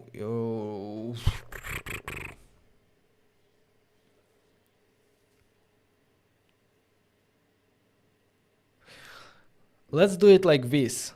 Instead of check winning, we are gonna say get winner. And here we're gonna simply return. So if X, the winner is X. Here the winner is O. And so on every time we have game one. Return. Because this way we're gonna be able to check the tie only if there is no winner. Return, and the same for the diagonals.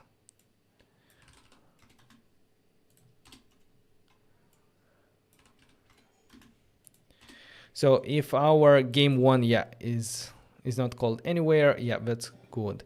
So here, instead of check winner, const winner equal get winner. If winner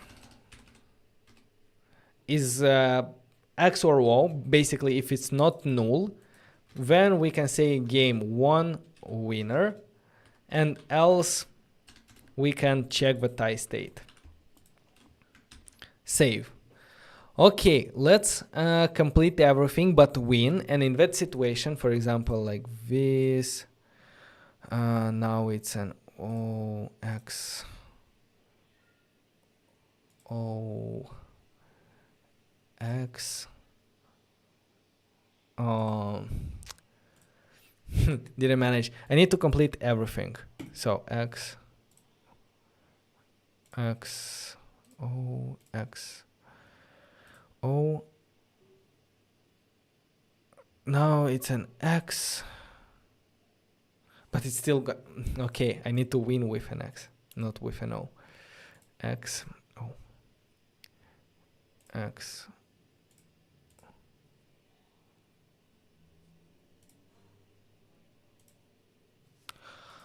I'm so dumb.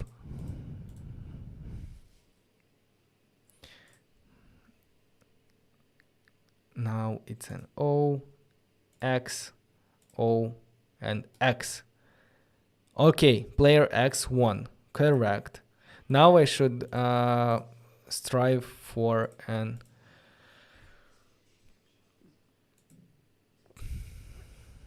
now it's gonna be an O, and no.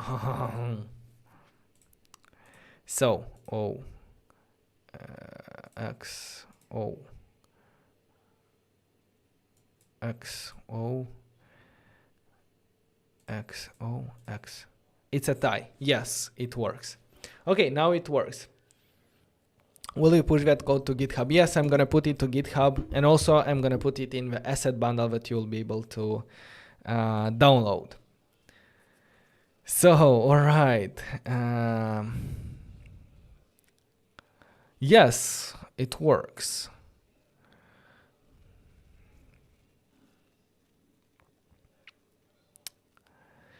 So now, should we start improving a bit our code, or what else should we do?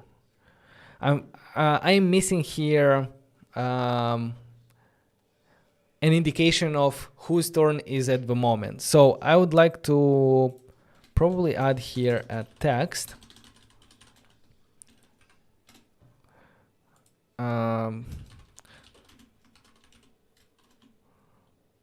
Current turn, and current turn. Save.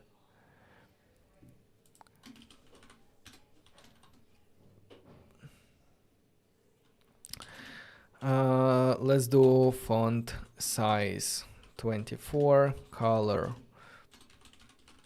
white, and margin bottom auto, and margin top 50. And I can do current turn dot to uppercase to display it with uppercase is X. Come on.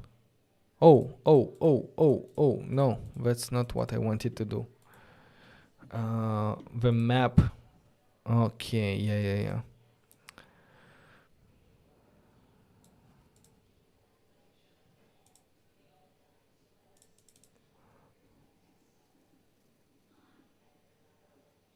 Messed up here or something. Image background text.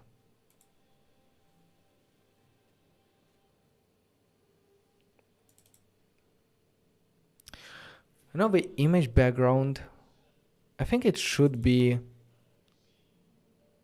for the map itself in order not to mess it up. So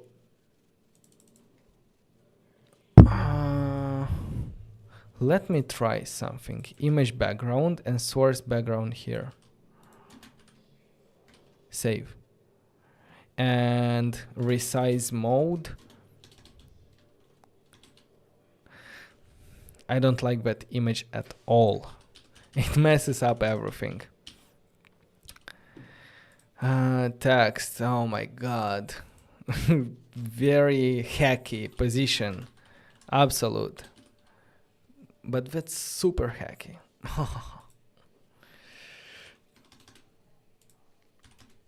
Top 50.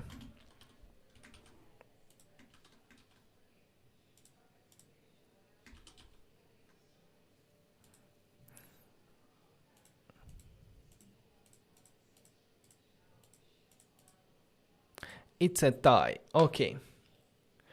Yeah, current turn position absolute. That's the easiest way how to do it. With some absolute position. Well,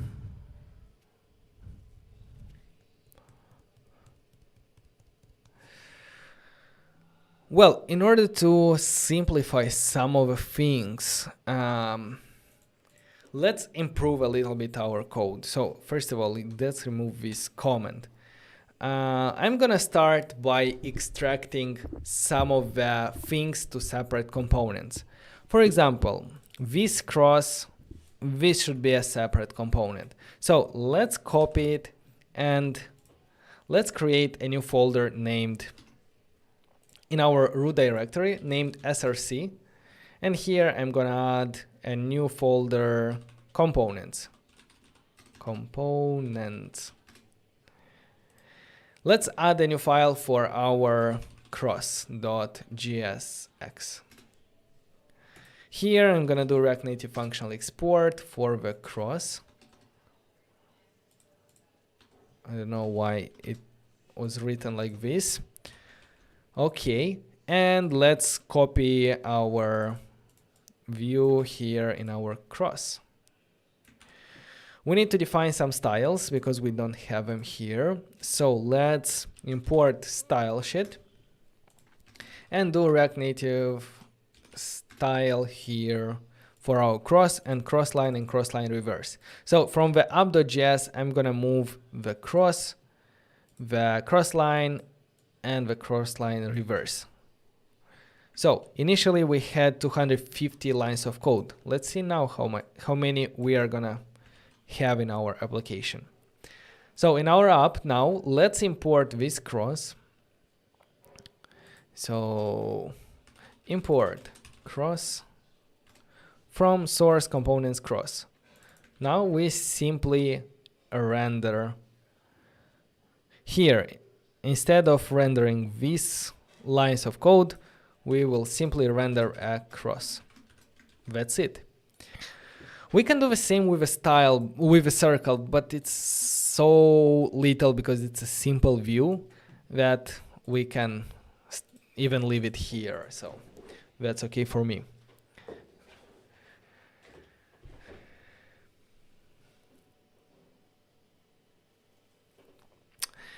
All right, what else is needed here?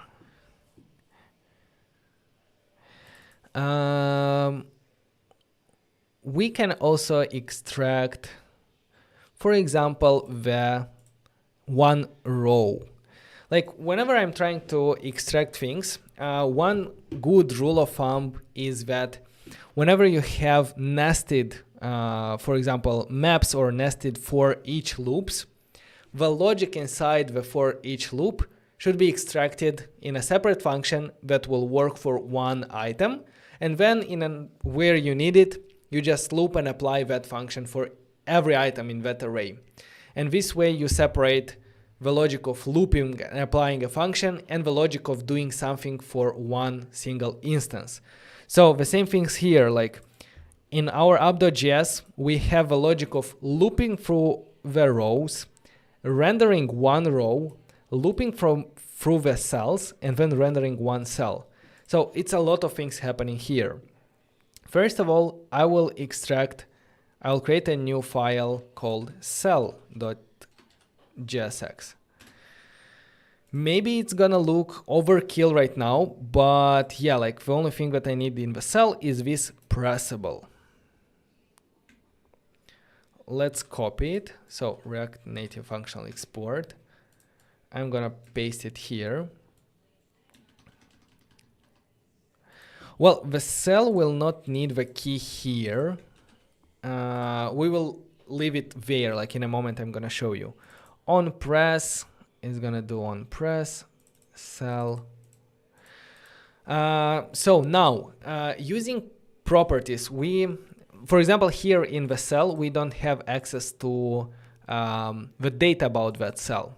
So how do we send from our app.js the data to the cell? Well, we're going to do that using properties. So here are our props. And in the properties, we are going to send the cell and also the onPress event, because the function is not here. Function is in our application. And it should be there because the logic of onPressing is global for the game. Like the game should be responsible for that. So we take this from the props. And we need some styles here for the circle. So React Native style. We will bring the styles for the circle here. Save. So in our application, the only thing that we need to do is, instead of rendering this pressable, we are gonna import, first of all, we don't need to import the cross actually here, because the cross is imported in the cell. So let's replace this one to cell. And here, instead of rendering this pressable, which I'm gonna comment out, we are gonna simply render a cell component, and we need to send there some data. We need the cell itself, the data about the cell, like if it's an X, if it's an O, or if it's an empty string. We're gonna send it there. And also a onPress event. That onPress event is like this function. So it should be it should be simply, yeah, onPress. Like we send a local function onPress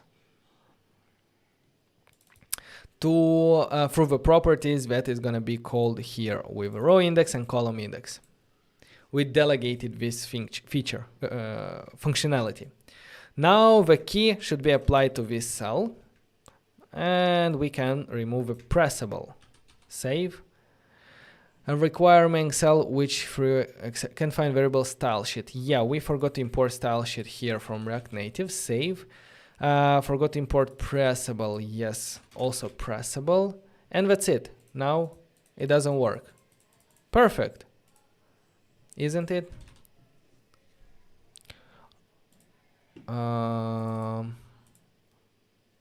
Why? Oh, the cross here is not imported, but it doesn't give us any issue. So import cross. I'm thinking that the onPress event is not getting called. onPress.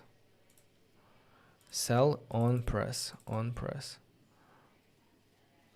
Let's do a simple console warn hello. And to see if, no, you see it's not getting called.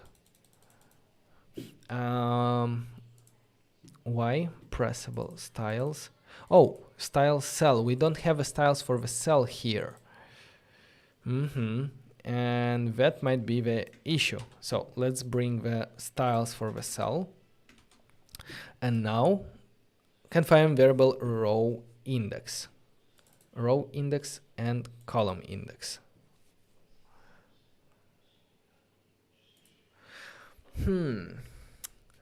Look, one way of getting this row index and column index is again through the row index, through props. But I think that it doesn't make sense to send from here the row index and the column index only to pass it back to onPress in the application function. So another way would be that the onPress function will not receive any methods from the cell, but our local method here, we can press here with our row index and with our column index, because we know them here. There is no point to send them to our cell and from our cell to send them back. And now we need to call simply onPress without any parameters here, because it's our app.js who knows the row index and the column index. Yes, it works. So let's remove the console warn and player x1, reset the game.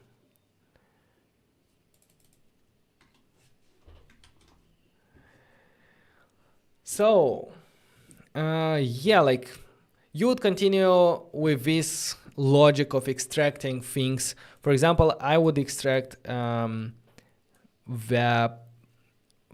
row. The logic about a row, I would extract it as well in a separate component. I'm not sure if I want to do that, to be honest, but we could. So take your time and try to extract our row to a separate function. And here it's going to be very simple, like the logic.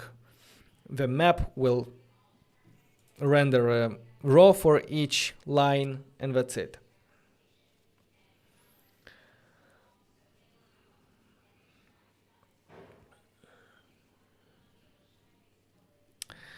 Should we create a simple bot that will randomly put randomly play? Or we can also add some logic to it, so it's not going to be just random.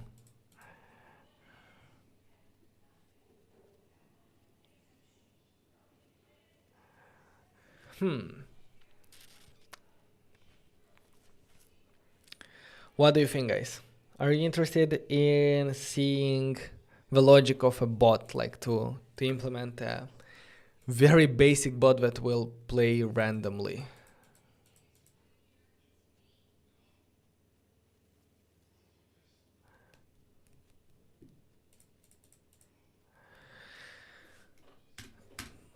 Let's try because I don't think it's going to be very it's going to be a lot. So that would be great.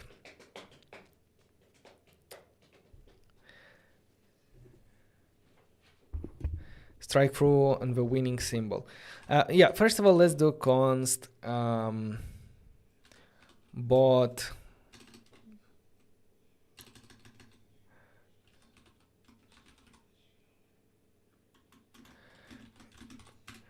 so when the bot will play, initially we can simply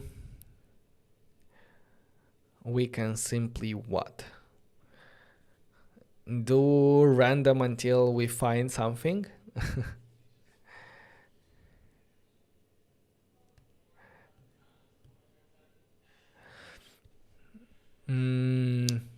Look, we are going to first of all collect all possible options, and then the bot will choose the best option.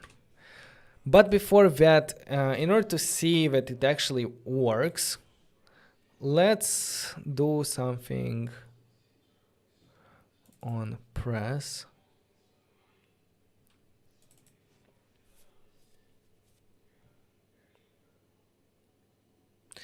Let's call like onPress.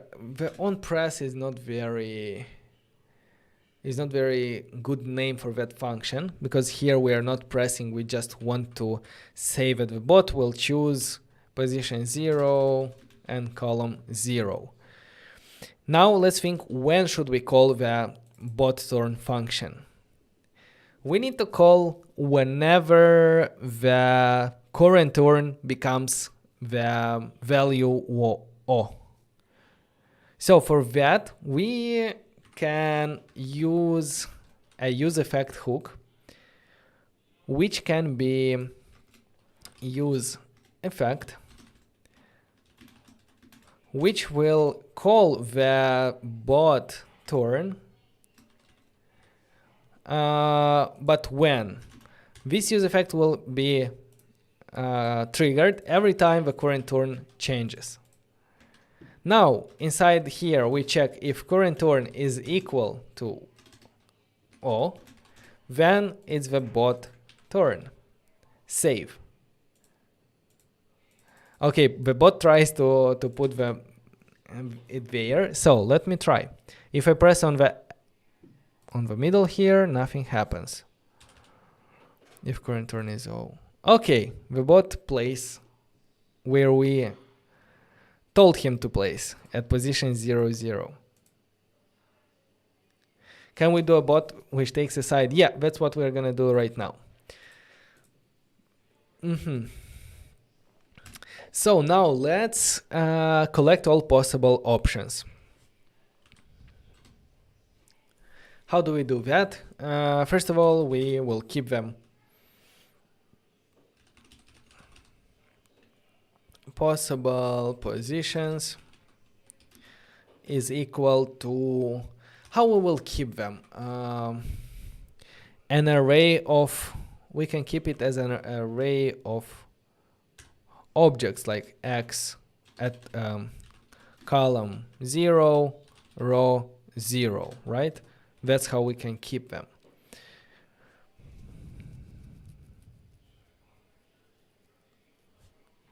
Positions. Yeah, let's try to keep them like this. So for that, I'm gonna have to loop through each row and column. So map dot for each row and row index, then inside the row for each cell and cell index, or not cell index but column. What should we do? We should check if if cell is different, is equal to an empty string, then this is a possible option. So possible options dot push an object with row index call index. Now we can simply take a random one. That's the most basic logic of the bot. Like we take a random, choose the best option. So const chosen option equal possible positions at position math.random. We take a random position, and I think we divide it. Math.random. What math.random returns? A value from 0 to 1 or a value from 0 to math.random? 0 to infinity. Function returns a floating point number in the range 0 and 1. Okay, it's in the range of 0.1. Yeah, here is the function for get random integer till there. So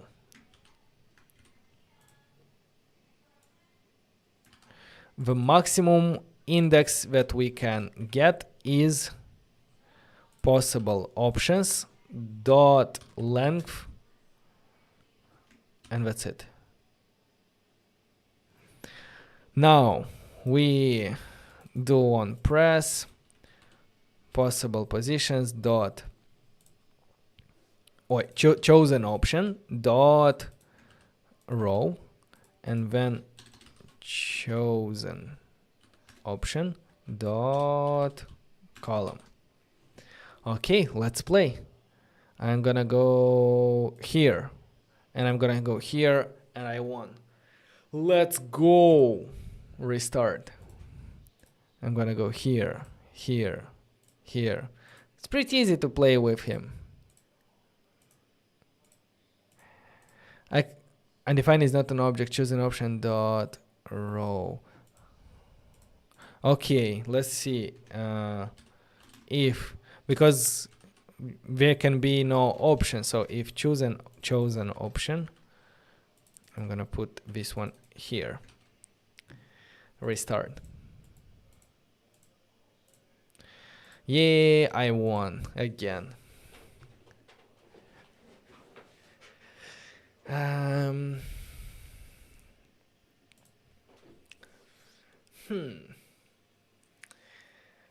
thinking if we we need to give some logic to this bot.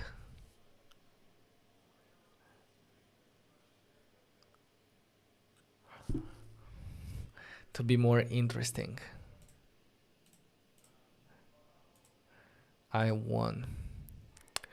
I want him to play defensively, at least defensively. Like if he knows that I can put it here, he should go here. So let's implement his defense mechanism.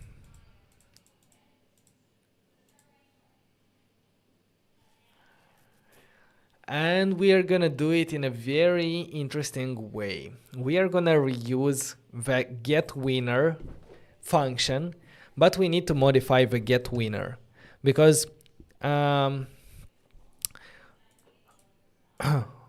we need to, as a bot, we need to assume the next steps of our opponent.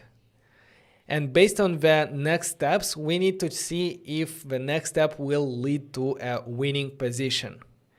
And for that, our getWinner function should be able to work not only with the map from the state, but with a map that we will send here. So getWinner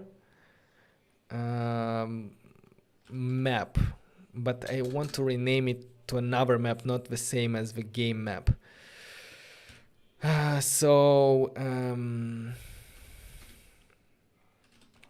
Winner map, I don't know. And here inside this function, I'm gonna work only with the map that we receive in the props. Map, map, map, map, map. Let's see.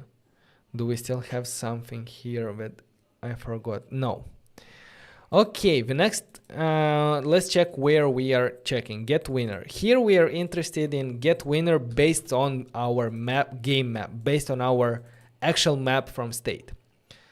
Get winner, it's only here. Okay, now we have a list of possible options. First of all, defend. Our first step would be check if the opponent takes one of the possible positions. If the opponent wins, if it takes one of a possible position. Opponent. How are we gonna do that?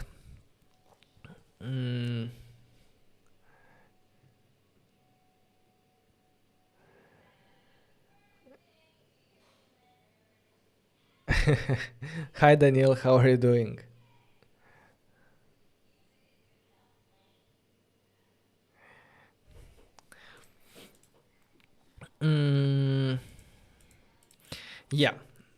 Check if opponents win if it takes one of a possible position.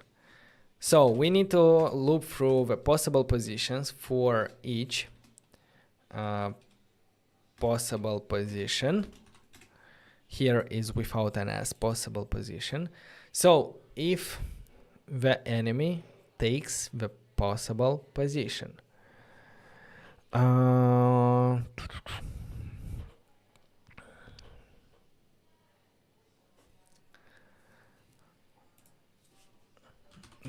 We are going to have a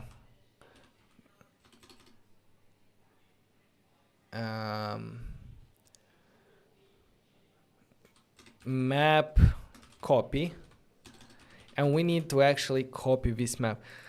How to copy the map easily? I'm gonna add a simple function here, const copy array original, and we have here a copy. Now for maybe I can easily find a function that does this without having to implement it. JavaScript deep clone b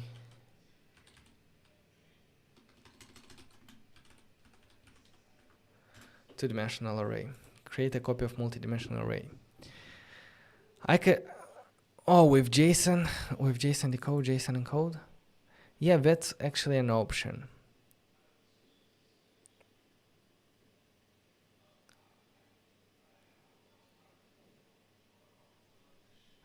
Let's work with so the copy is, so we first of all stringify the original array and then we parse it back to a normal object, and by doing this we create a completely new copy. So let's return the copy here, and where we do bot turn map copy array of a map. And on this map copy, let's say that we assume that the opponent, which is X, will go there next time. So at row index, possible position dot column index is equal to an X. We assume that he's gonna go there next. Now let's const get winner.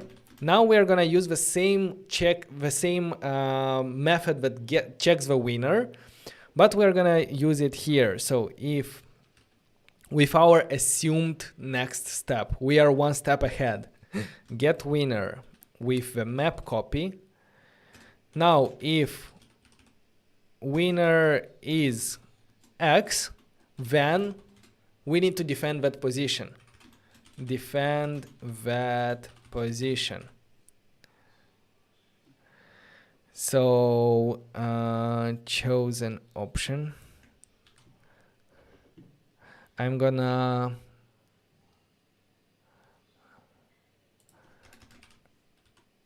say let chosen option here. So defending that position is simply assigning it to our chosen option equal to possible position. And here make sure I made a mistake. Here I'm saying possible position at row index, but it should be possible position. This one, the singular.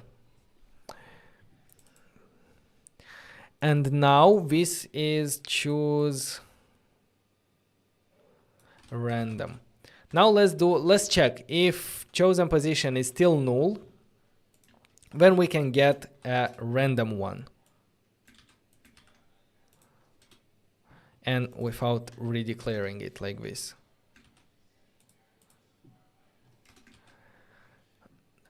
Okay, now our bot should defend himself. So let's check. Undefined is not an object, map copy, map copy, map copy, copy array, map. It says that map copy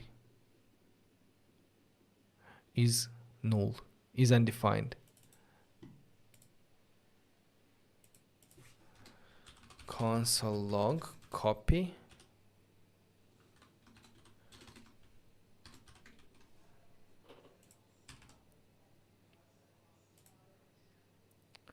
Undefined is not another map copy. What?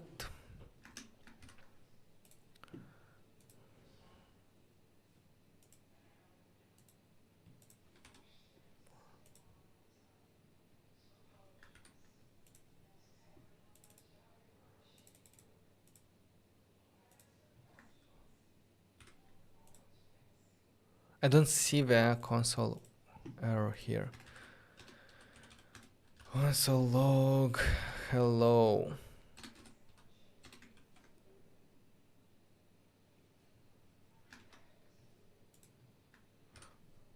I don't see the. Oh yeah, it's here. Hello.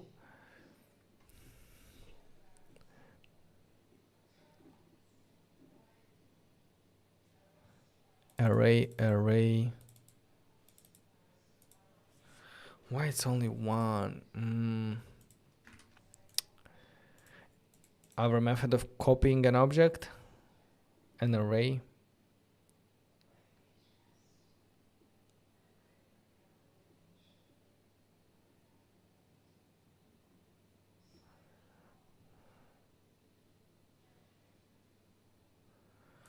Let's check this option.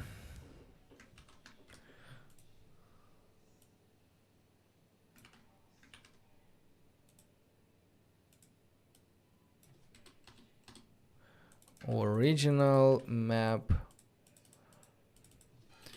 Let's do it with arrow function here.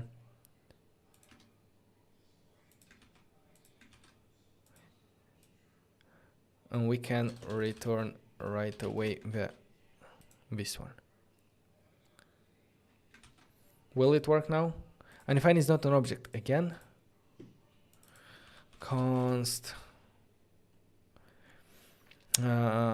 copy, return copy, and let's do a console log both for the copy and for the original. Console log or original. Copy is equal. I think you need min-max. I'll go here. Yeah, that would be very, very optimal, to be honest. And I'm so glad that like you're saying about that, because it brings me back to the times when I was competing in some kind of algorithm contests. And implementing this min-max algorithm. So what's going on here? Our original array. Why our original array? Original, for example, at position 0. What will it? Console log first row.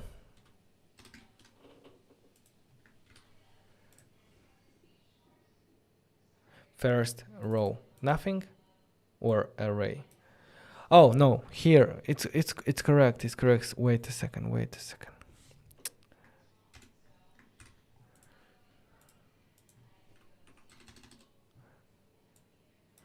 Original. Oh, I can do with table, you know. Table. Instead of log, console log just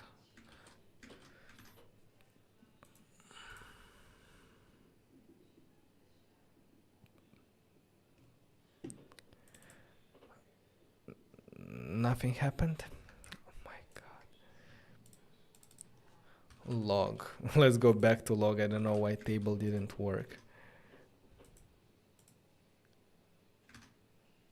Hello? Here. Yes. It's the same. Array of free arrays. Okay. And the issue is undefined is not an object and validity map copy possible row index column index is x. Undefined is not an object evaluating equal to x. Let's check the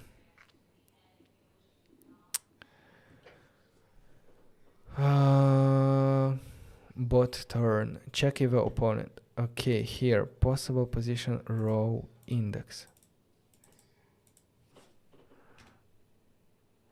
Console log. I want to do the possible position.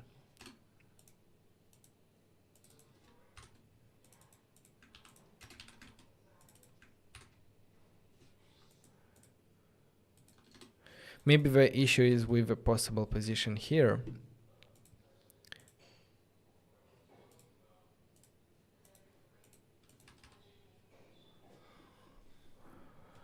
Zero, zero.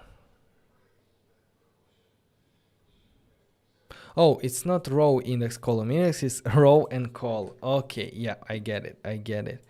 So it's row and col. That's why we need TypeScript. Boom, boom. You know, you see, he defended right away. He didn't let me put it here. If I put on the diagonal, he's gonna put it here because he knows that I'm gonna win. Okay, now it's a bit more interesting.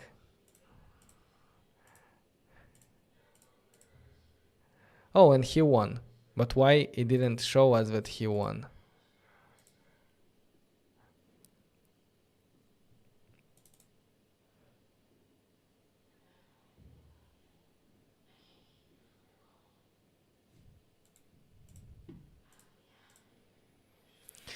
And the next step would be to make him greedy. Like if he doesn't need to defend, the next one is attack. Because in some cases, like now he can put it here and he wins right away. Or the first step should be attack and then defend. And we are going to do very similar to what we are doing here. So possible position, we copy the map. I don't need to console log anymore anything. Now we assume that I am gonna take a step there. And if the winner is whoa, attack that position. Because it's a win. So first of all, I'm gonna attack and then defend. Because if I know that I can win in this turn, like why should I try to defend myself?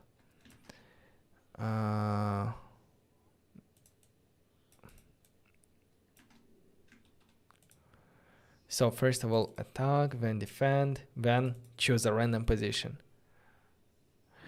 But we need to defend only if there is no chosen option. So if this, then defend. Okay, let's see. Boom, boom, and now he won. I don't know why it doesn't show the winning state right away.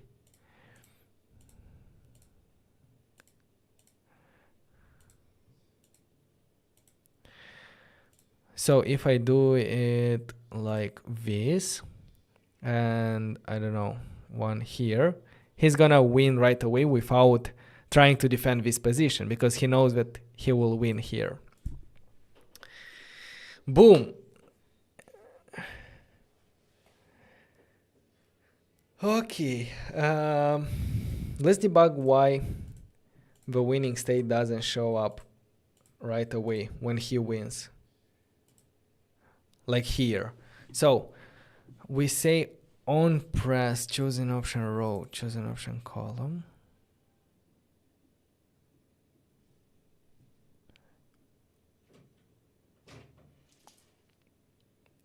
Hello. No. And here get onPress. If map dot,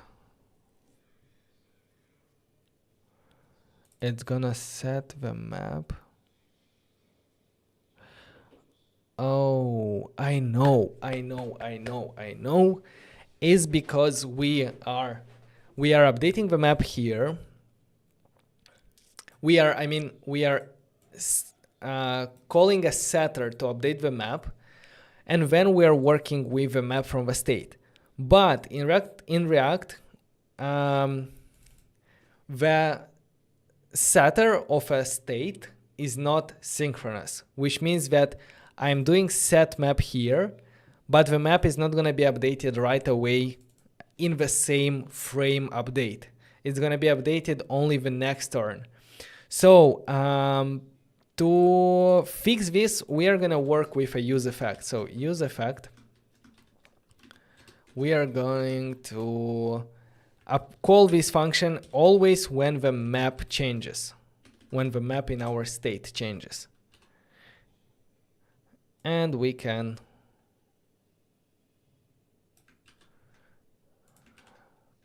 do it like this.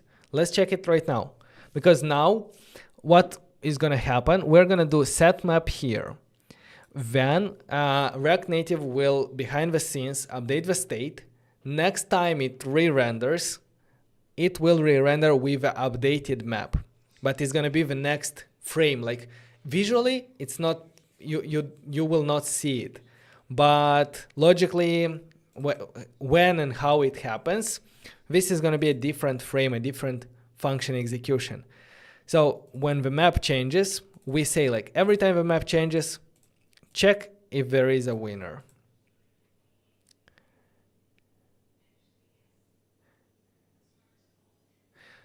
Creating a conditional for the bot winning state is the same for the player. It has the same mapping. What do you mean? Creating a conditional for the bot winning state?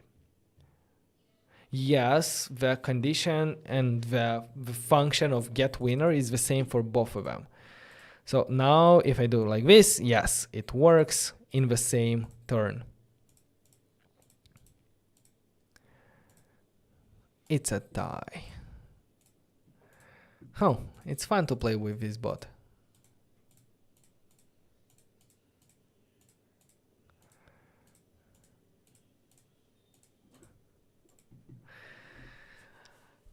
All right. So the only step that I would like to do here is of some kind of switcher between easy bot, medium bot, and a state where there is no bot, like you are playing with someone locally. So const game mode, set game mode, use state use state. Let's say bot medium. But the possible options are local, bot easy, and bot medium. Now let's think how to render this thing. I'm gonna render them with some kind of text on the bottom of our screen after our map. So it's gonna be a view here with some style. Let's do styles dot buttons, and here we're gonna have free text here. Local,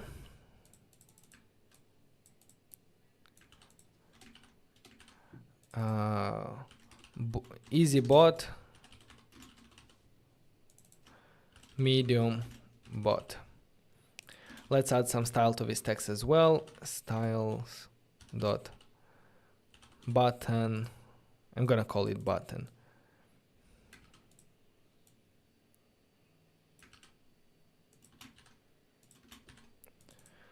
So let's define them here. Buttons.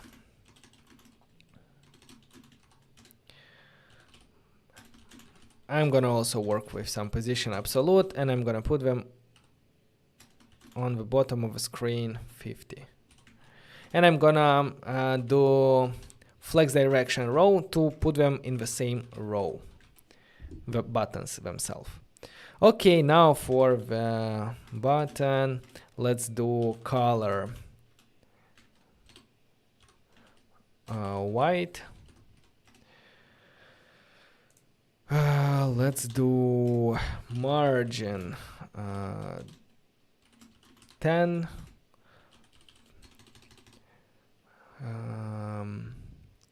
Font size 24 or 20.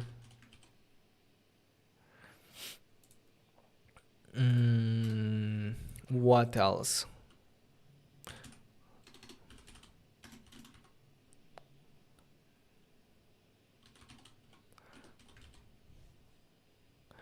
Let me pick a color. I want a bit darker than the background itself. So show colors. Come on, where is it?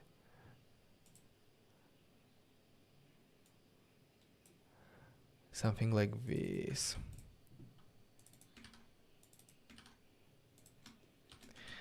And let's add some padding 10.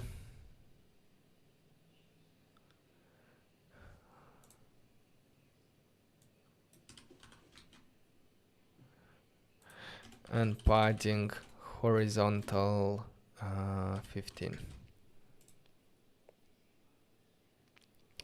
Okay, now let's do it like this. Let's highlight the button that is currently active. So if game mode is equal to local, that's how we called it, local bot easy bot medium, then no, it's like this, background color, if it's local, then it's something, otherwise it's this one.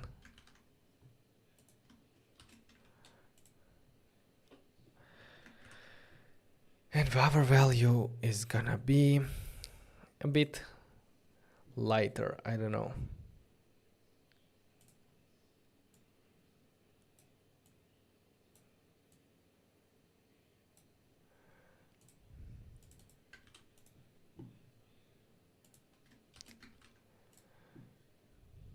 So let's do the same for all of them. Here, we need to change to bot easy, and the same thing for this one.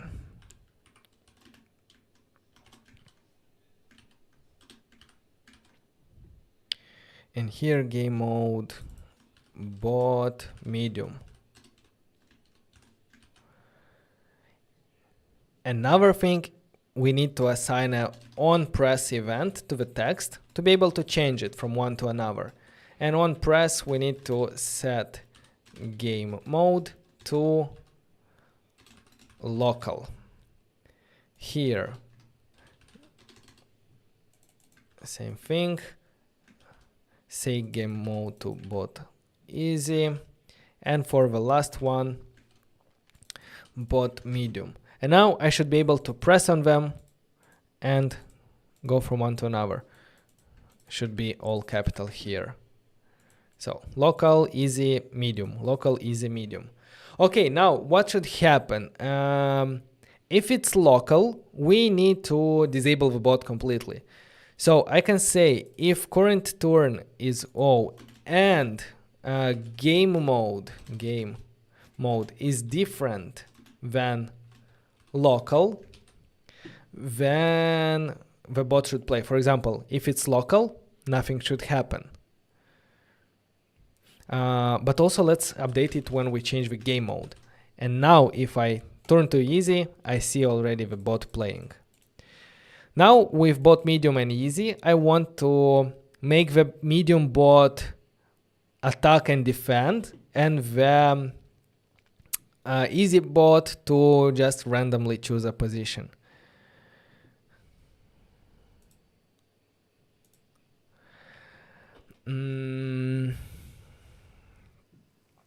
Let's do it like this. If game mode equal bot underscore medium, then try to do these things: attack and defend. Otherwise, just choose a random position. So for a easy bot, it should be very easy to win. For example, here, here, and here, we won. Here, here, and here, we won. But if we switch to a medium bot, medium, now he should attack, he should defend, as we know. Here, here, it's a tie. Yeah, you see, it's already more interesting. All right, so that's how we managed to do the changing the modes for our game. So now we have 3 games: local, easy, and medium bot. That would be interesting to implement